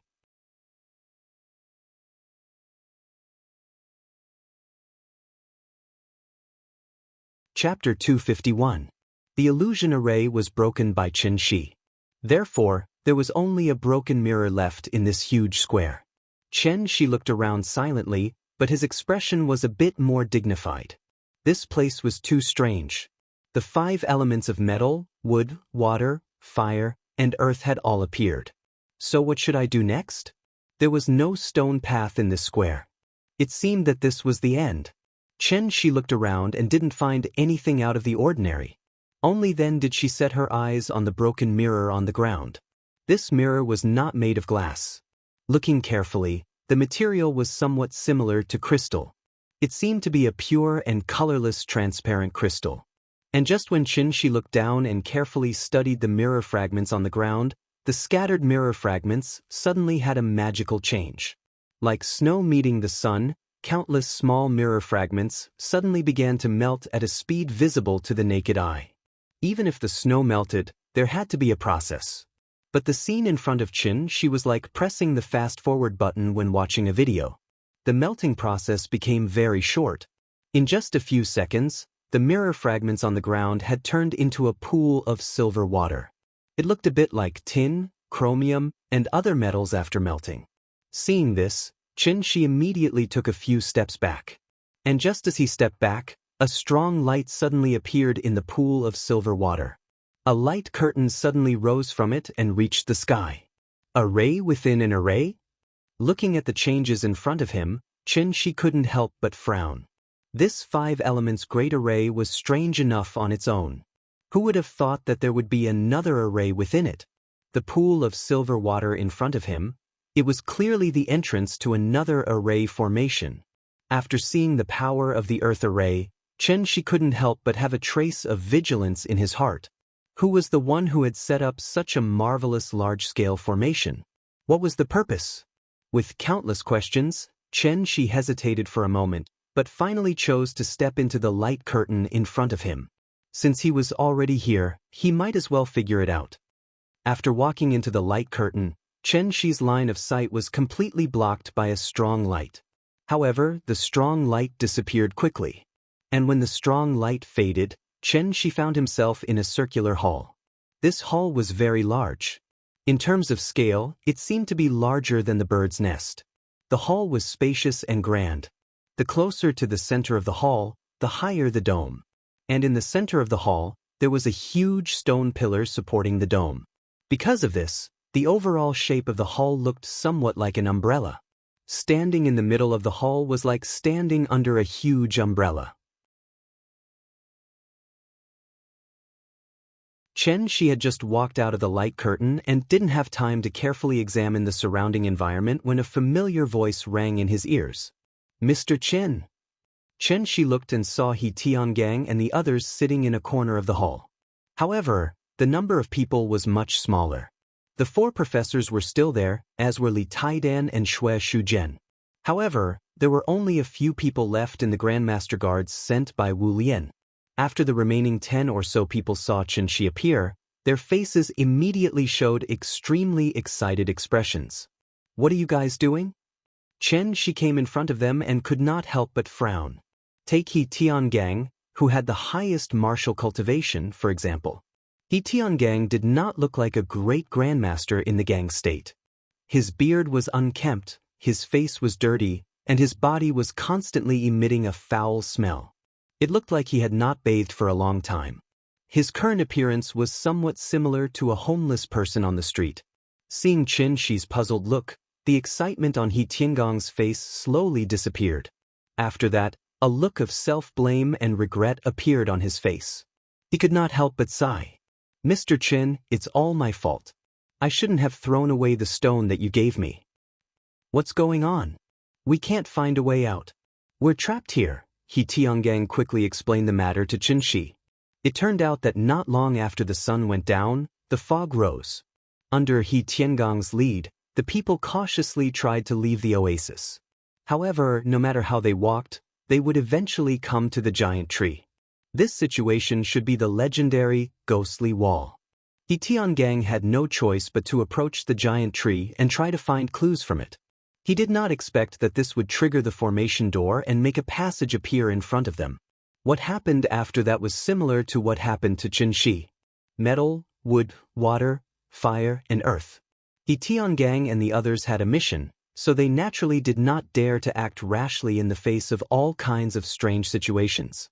However, for some reason along the way, although everyone knew that the things in the square were not to be touched, there were still people who could not control themselves and ran to touch those traps, thus losing their lives in vain. They kept moving forward in fear until they came to the hall in front of them. The hall was not dangerous, but there were no doors or windows.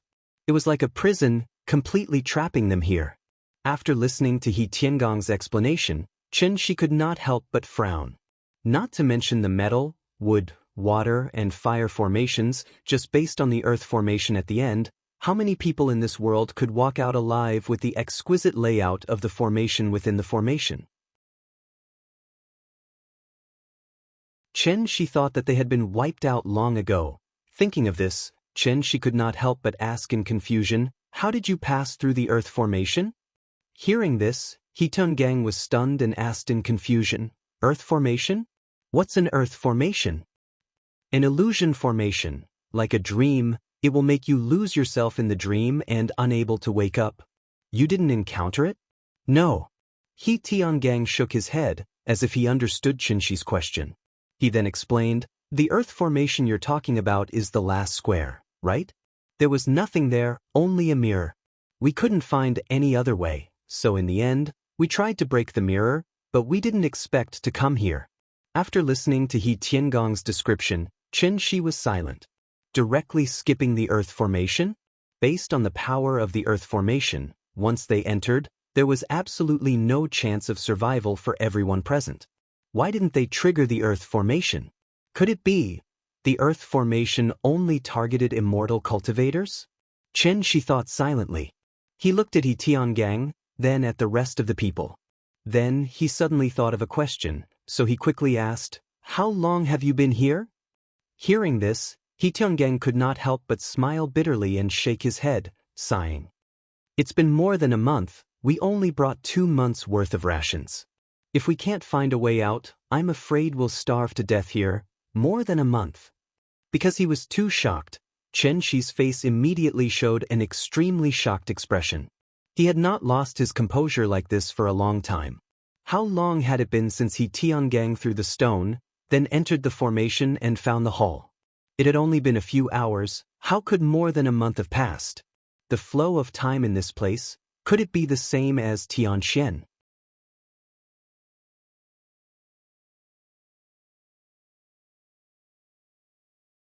Chapter 252. A year on Earth was equivalent to 100 years on Heavenly Spiral. How long had it been since He Tiangang and the others entered the formation? How could more than a month have passed? Although he was very confused, Xianxia quickly regained his composure. They didn't notice anything unusual. After all, when it came to time, it was obviously not a problem that ordinary cultivators could solve. Perhaps only the legendary immortal emperors would be able to see through the true meaning behind it. If that was the case, then this palace, could it be that this was an excellent place for cultivation? Just like the House of Mind in Dragon Ball, a year in the outside world was only a day inside. A cultivation place like this was close to being a bug in the system. The flow of time in different places in the universe was different. In Einstein's theory of relativity, it was believed that time and space were related. When combined together, they would form a four-dimensional space-time coordinate and participate in the process of physical changes. A typical example could be given. For example, the greater the mass of an object, the slower the time around it would become. This was demonstrated very directly in Interstellar. Because it was close to a black hole, the male and female protagonists stayed on a planet full of water for a few hours. However, the crew members on the spaceship had already stayed on the spaceship for 23 years. When the male and female protagonists returned to the spaceship and met the crew members again, the crew members had already become white-haired old men. The reason why the flow of time on Heavenly Spiral was different from that of Earth was obviously because the mass of Heavenly Spiral was much greater than that of Earth. However, this palace was on Earth. So, what was the reason for the flow of time in this palace to be different from that of the outside world? Xianxia was only at the soul formation stage. He hadn't even comprehended the void. Naturally, it was impossible for him to comprehend the true meaning of time. Therefore, after frowning and thinking for a while, he decisively threw this inexplicable phenomenon to the back of his mind. The most important thing now was to find a way to leave this palace. As for the rest, he would think about it later. Thinking of this, Xianxia couldn't help but look up at the dome. There were circles of strange patterns on the dome. It was as if a large net was hanging in the sky. He looked down at his feet. The floor of the palace looked dark and shiny. The material seemed to be obsidian. The floor was not flat because there were many protruding lines on it. They looked similar to the lines on the dome. In the large hall, the white dome and black floor actually presented a different kind of beauty due to the similarity of the vein patterns. Apart from the giant stone pillar that supported the dome, there was nothing else in the hall. Xianxia circled the stone pillar but didn't find anything out of the ordinary. So, in front of everyone's surprised eyes, he jumped up and flew directly to the dome. Seeing this, He Tiangang couldn't help but smile. He clenched his fists and shouted excitedly, "We're saved!" Hearing this, the Wu Lian people were all overjoyed. The person in front of him was a legendary celestial. He must have a way to get them out of this damned place. Li Taidan and Xue Shuzhen had been by Xianxia's side for a few days now. When they saw Xianxia suddenly reveal such an inhuman side, they were shocked. Their eyes were wide open and they couldn't say a word. Mr. Qin could fly? Could he be Superman? The people below were very excited. but after Xianxia flew to the dome, he couldn't help but frown. There was no light source in the hall, but it was still as bright as day. There wasn't even a shadow. Standing in the hall was like standing under a shadowless lamp. There wasn't even a shadow to be seen. The light source seemed to be on the dome. Xianxia took a closer look and found that the material of the dome was somewhat like stone, but it had a faint metallic luster. It looked similar to the stone tablet at the entrance that was engraved with the words warding off evil and sealing demons. Xianxia reached out his right hand and was about to touch the dome. However, the moment his palm touched the dome, the originally solemn hall suddenly shook violently. Xianxia was shocked and quickly retreated a few meters. Then he realized that the movement was coming from the stone pillar that supported the dome. The stone pillar kept shaking, and a strong force seemed to be breaking out of it. Seeing this, Xianxia immediately shouted to the people below, "Be careful!" Just as he finished speaking, like a fragmented grenade exploding in the hall, the giant stone pillar that supported the dome suddenly broke apart and turned into countless pieces that shot out in all directions. Xianxia's figure suddenly disappeared in the air. When he reappeared, he was already in front of He Tiangang and the others. He held the sword with both hands and placed the Tianyan sword in front of his chest. A light shield suddenly rose and protected He Tiangang and the others. The giant stone pillar was at least 10 meters in diameter. Now that it suddenly exploded, thousands of pieces shot out in all directions in the hall, and there was a continuous crackling sound. If Xianxia wasn't here, He Tiangang and the others would have been turned into a sieve by the flying pieces of stone, and there wouldn't even be a corpse left. The explosion soon subsided, and the pieces of the stone pillar were spread all over the floor. After Xianxia removed the light shield, He Tiangang and the others carefully began to look around. The explosion just now was very fierce, but there wasn't even a scratch on the walls of the hall. From this, it could be seen how sturdy the hall was.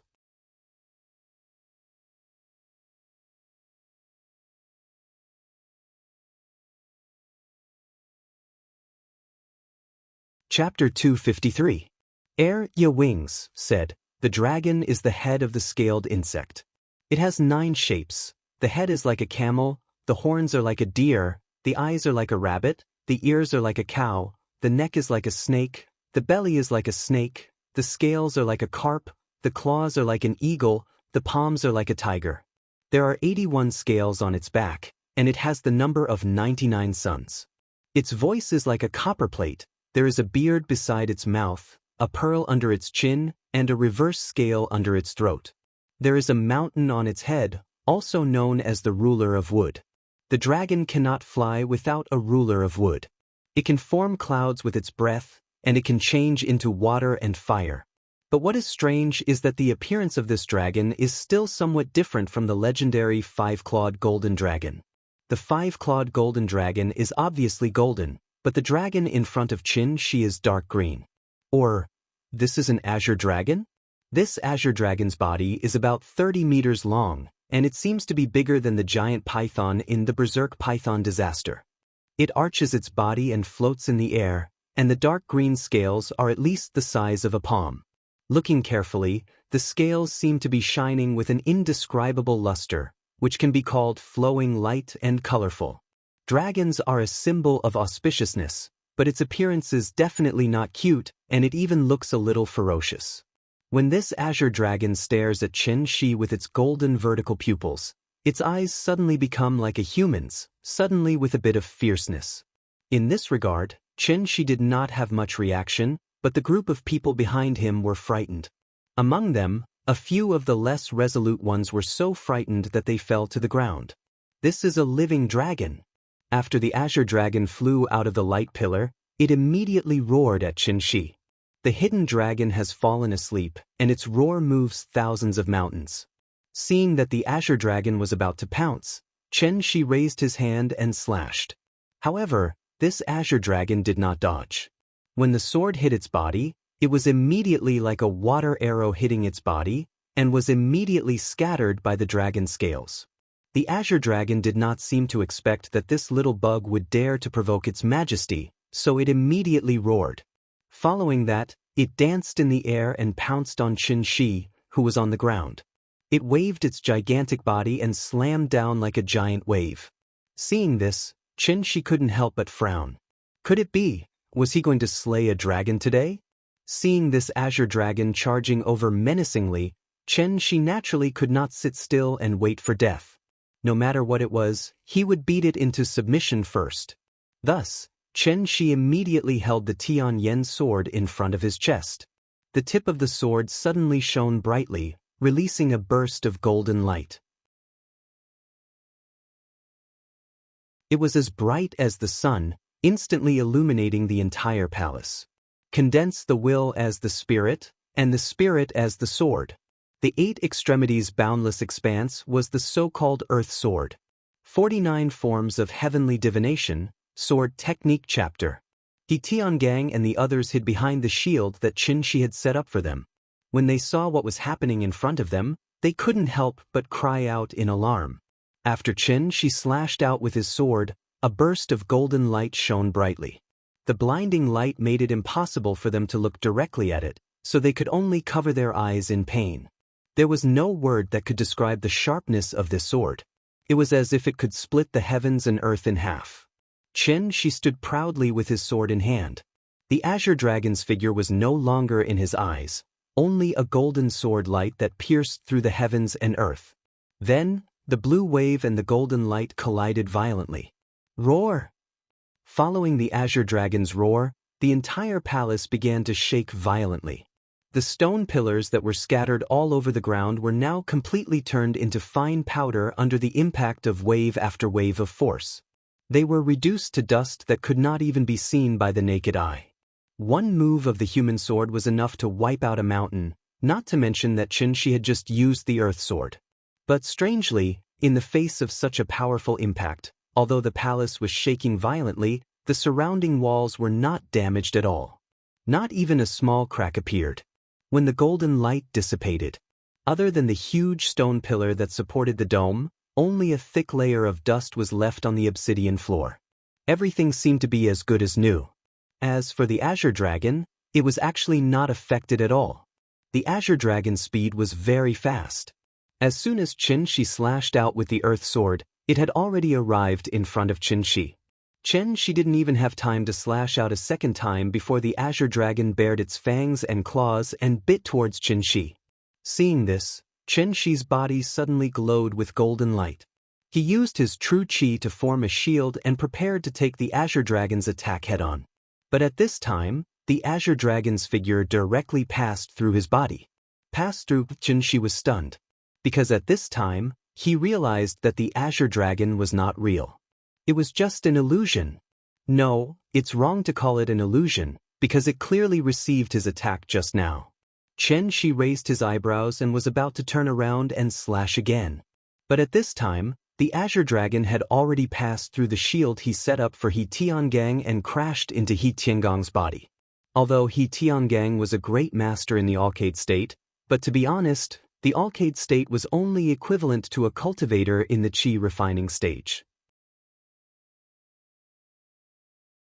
A battle of this level was obviously beyond He Tiangong's understanding. Therefore, He Tiangong's mind was blank. He didn't even have time to react. He could only watch as the 30-meter-long azure dragon drilled into his body. Yes, the azure dragon drilled into his body. The azure dragon's speed was very fast. In the blink of an eye, it had completely entered He Tiangong's body. Because this scene was so shocking, He Tiangang couldn't come back to his senses at all. Until the azure dragon's figure disappeared from the hall and completely entered his body, He Tiangang still had a blank expression on his face. He Tiangang raised his hand and wanted to touch his chest. But at this time, a painful expression suddenly flashed across his face, and then he suddenly closed his eyes. Soon, He Tiangang opened his eyes again. But when he opened his eyes again, He Tiangong's eyes had turned into a pair of golden vertical pupils. They looked like the eyes of the azure dragon just now. At first glance, it was obvious that they were not eyes that a normal human could have. "How dare you, evil creature!" Seeing this scene, Xianxia couldn't help but fly into a rage. Because he finally understood. He had been fooled. No wonder the stone tablet at the entrance of the formation was engraved with the words, seal evil and repel demons. Could it be that the formation was suppressing this azure dragon? But this azure dragon was clearly just a remnant soul. It was only because his divine soul was damaged that Xianxia didn't notice the abnormality at first. Looking at He Tiangong's current appearance, it was obvious that this azure dragon had taken over his body.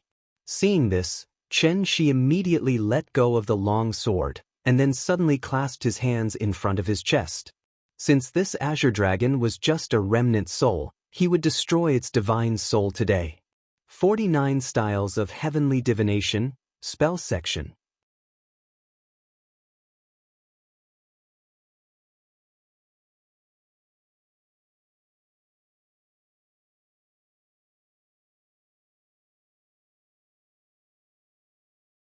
Xianxia shrugged indifferently, then said with a regretful expression, "I brought him here. You took over his body right in front of me, and now you want to leave safely like nothing happened? Let me tell you, there's no such thing as a cheap deal in this world."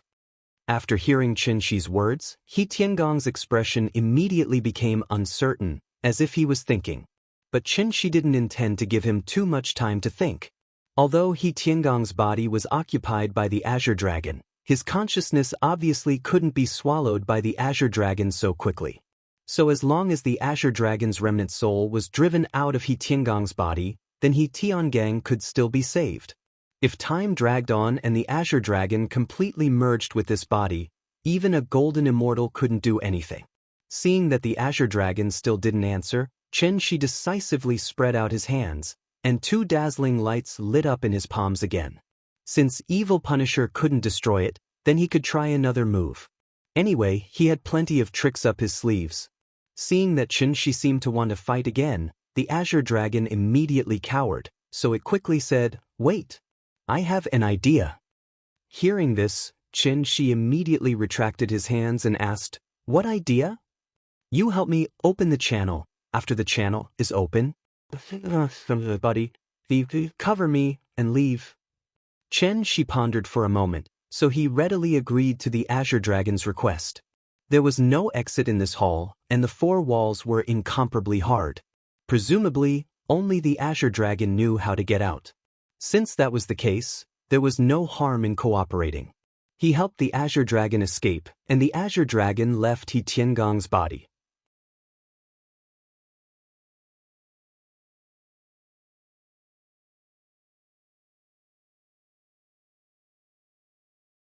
Therefore, as soon as He Tiangang moved, Xianxia, who was flying in the air, lowered his head and looked at He Tiangang's fleeing figure. "There's a path to heaven, but you don't want to take it. There's no door to hell, but you insist on barging in. Since you're going back on your word, don't blame me for being merciless." Xianxia spread out his hands, and the vital essence in his body surged. Immediately, 2 balls of light appeared in his palms. Then, Xianxia held the 2 balls of light and quickly gestured in front of his chest. Suddenly, he slammed his palms toward He Tiangang's back. 49 Forms of Heavenly Divination, Soul Dao Chapter. Tai Suppression, 3 Qis as 1, Soul Catcher. Soul Catcher was slightly different from Evil Vanquisher, because Soul Catcher was a pure spiritual attack. Xianxia's spiritual injury was very serious, so the moment he forcefully used Soul Catcher, his face flushed red. This move could be said to hurt the enemy 1,000 times, but hurt himself 800 times.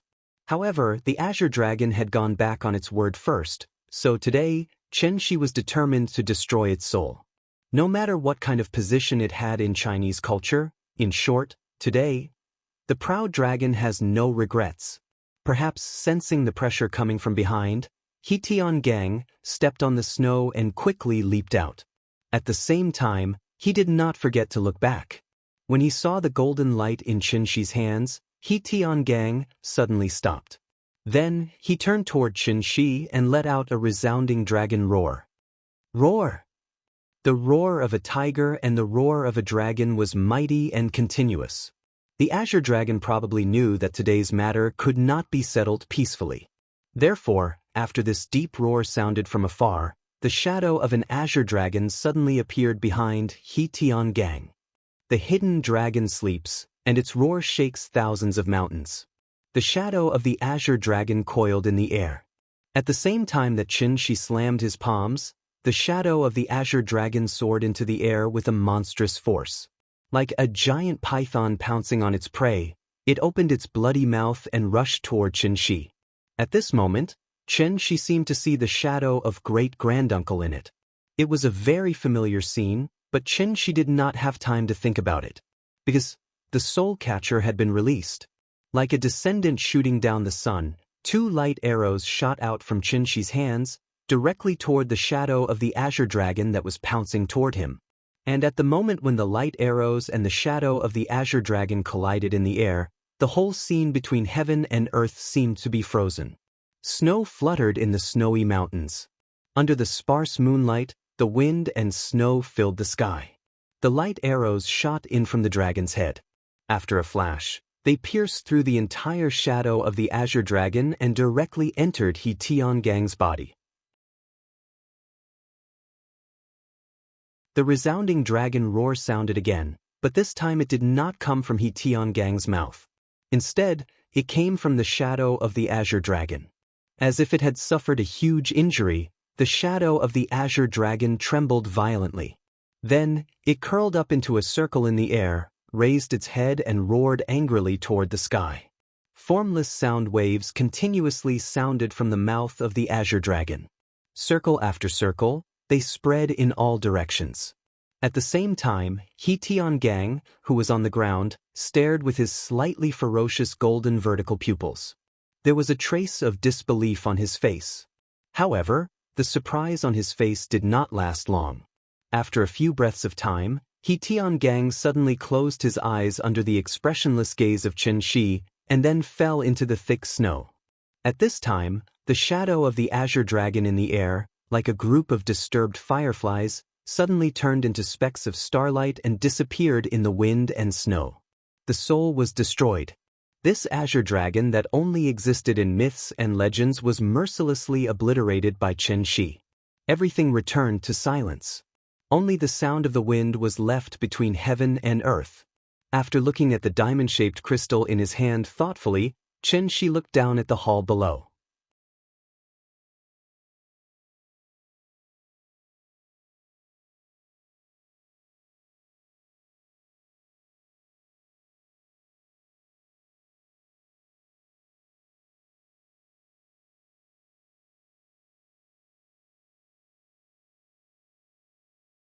Chapter 257.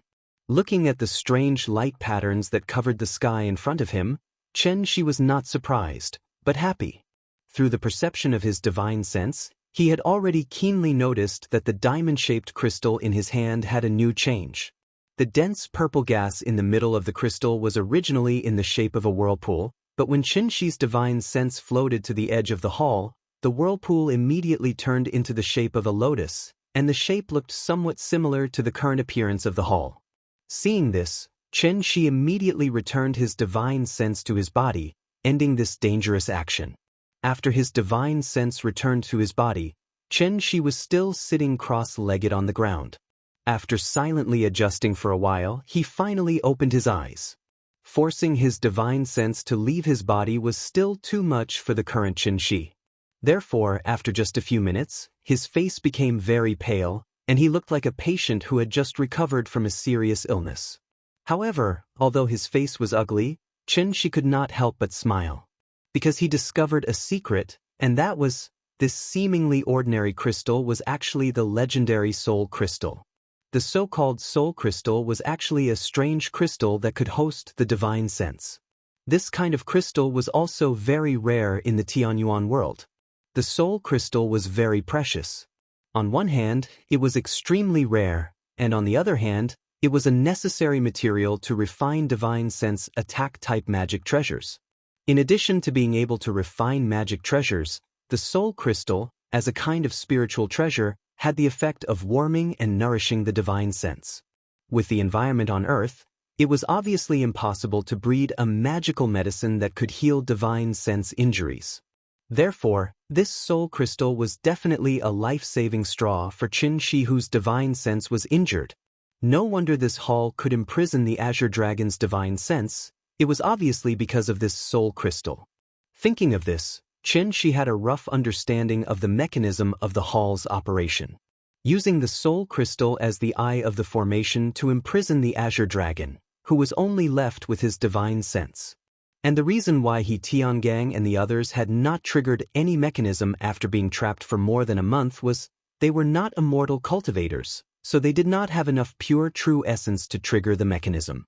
Therefore, this array formation and the main hall were obviously set up by immortal cultivators. Moreover, this unknown immortal cultivator was at least at the insightful emptiness realm. Otherwise, it would be impossible for him to set up such a grand formation that involved the true meaning of the word void. With the soul crystal as the core of the formation, if not for his appearance and triggering the mechanism in the hall, the azure dragon who had lost his physical body would never have been able to escape the seal. There are also immortal cultivators on Earth? Thinking of this, Xianxia suddenly frowned. It was said that the proud dragon had no regrets, but now he was a little regretful. He should have left Azure Dragon alive to interrogate him, but what was done, and there was no point in regretting it now. Therefore, Xianxia could only put this question aside for the time being. Then he closed his eyes and concentrated, trying to let his spirit enter the soul crystal. The soul fire once again flew out from between Xianxia's eyebrows, and then directly flew into the diamond-shaped crystal in his hand. After Xianxia's spirit flew into the soul crystal, a feeling as warm as the sun in March immediately enveloped his spirit. It was a very wonderful experience, and it made Xianxia feel very comfortable. His injured spirit could only sense things within a radius of 10 meters, but after his spirit entered the soul crystal, the range of Xianxia's divine sense suddenly expanded and covered the entire mountain in an instant. In an instant, with the crystal as the center, Xianxia could sense every movement in the wind and grass. This feeling, he had not experienced it for a long time. Nourishing the spirit was an additional effect of the soul crystal. Naturally, it would not be as fast as the magic medicine, and it would take a long time. Therefore, at this time, Xianxia could not help but think of the main hall.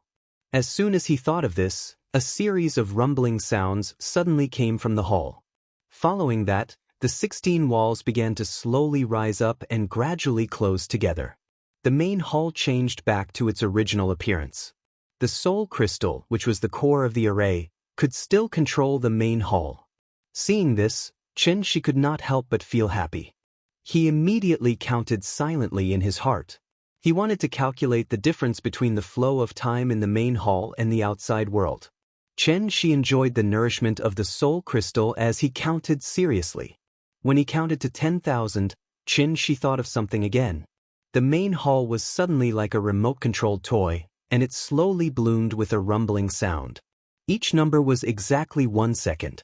In other words, he stayed in the main hall for about 166 minutes. Before the main hall was fully opened, Xianxia excitedly flew out of the main hall and rushed directly in the direction of the temporary laboratory. When he brought everyone back to the laboratory, it was about 1:30 in the morning. He counted 10,000 seconds in the main hall. 166 minutes, which was 7 hours.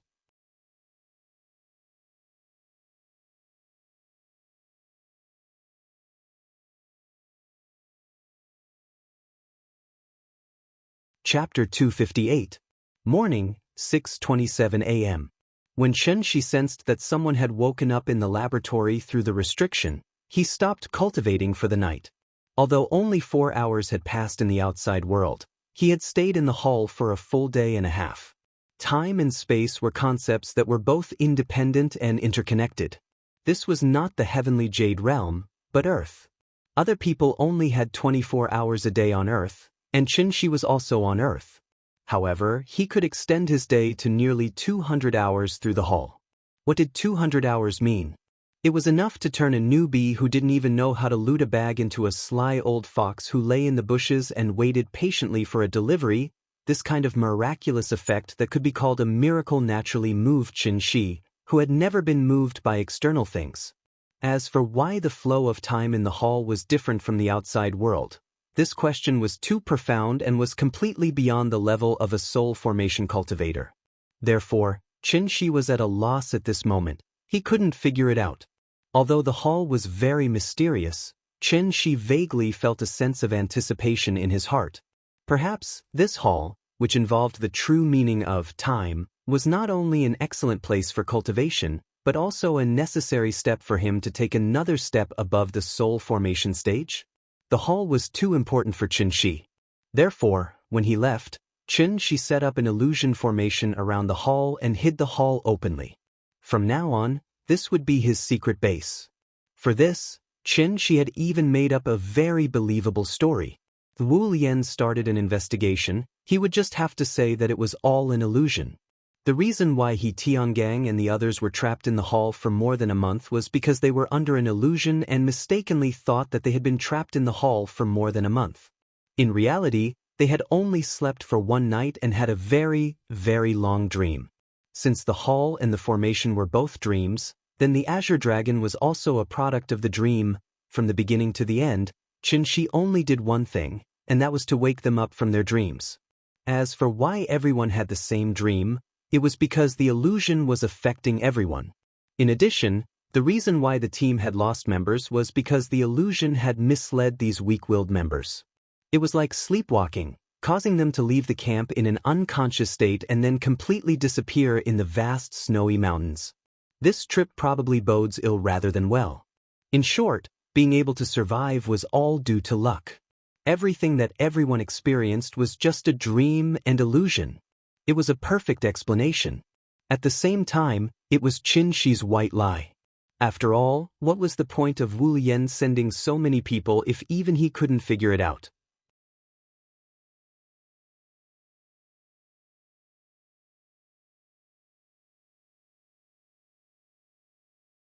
The spirit fog dissipated and the mysterious 5 elements formation also disappeared. Although the hall didn't disappear, the soul crystal, which was the core of the formation, was in his hands. The danger was gone, so Xianxia was thinking, was it time for him to get off work and go home? It was almost noon. If Nian didn't see him when she woke up, would she cry to Ying? When he thought of the little girl's clingy look, Xianxia suddenly became eager to go home. He couldn't wait to fly back to the little girl's side. After last night's experience, when he Tiangang saw Xianxia handing over another stone, he didn't even wait for Xianxia to speak.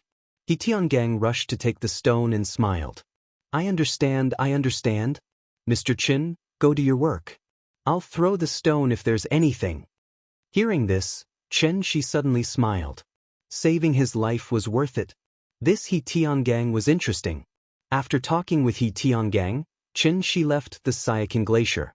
When he returned to Chengdu, it was already 1 o'clock in the afternoon. Xianxia hid his body and landed in a secluded alley behind Wuhou Shrine Street. He had just walked out of the alley and looked up to see that the entrance of Aunt Zhang's neighborhood was crowded with people. A police car was parked by the side of the road. Many people surrounded the security booth and discussed. Looking at the situation, it seemed that something big had happened in the neighborhood. Although they were separated by a street, Xianxia's ears were very sharp. Therefore, when he walked to the neighborhood, a conversation among the onlookers instantly made Xianxia frown. I heard that a child was kidnapped. What a big child?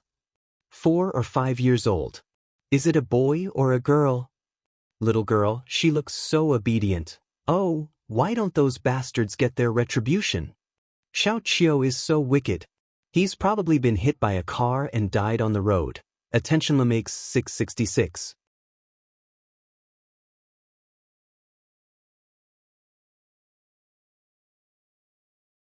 Chapter 259. There was a child abducted in the community? A 4 or 5-year-old child, a little girl. When Xianxia heard this conversation, he couldn't help but frown deeply. Although he also knew that it was impossible for Nian to be abducted, as a father, Xianxia still subconsciously thought of Nian, so his heart was more or less a little nervous.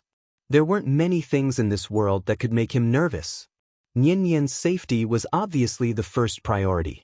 But Nian couldn't have been abducted. Impossible. Absolutely impossible. Even if the earth exploded, it was impossible. This was because he put a lot of enchantment magic weapons on Yan Yan. Once the enchantment was triggered, even if Xianxia was far away on the moon, he would immediately know. Moreover, with Qin Ruoying and Aunt Zhang's meticulousness, it was obviously impossible for them to let Yan Yan run around alone, so they basically eliminated the possibility of Yan Yan getting lost. However, even if he knew that this was impossible, Xianxia was still a little worried, so he subconsciously quickened his pace. In the blink of an eye, he had already arrived at the gate of the community. Auntie Zhang's neighborhood was an old-fashioned neighborhood that didn't even have elevators. Naturally, there wouldn't be any grand decorations at the entrance of such a neighborhood. Even the railings for parking fees were only built after cars became popular. There were many people gathered at the gate of the community. Most of them were uncles and aunties above the age of 40. The family who lost the child lived in the building next to Aunt Zhang's.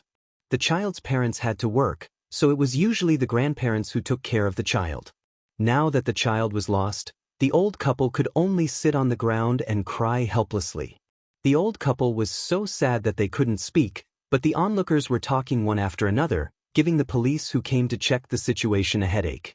After all, losing a child attracted more attention than jumping off a building. There were only 3 surveillance cameras in the community, and one of them was at the gate. However, the resolution of these cameras wasn't high, and they were in black and white, so the images looked very blurry.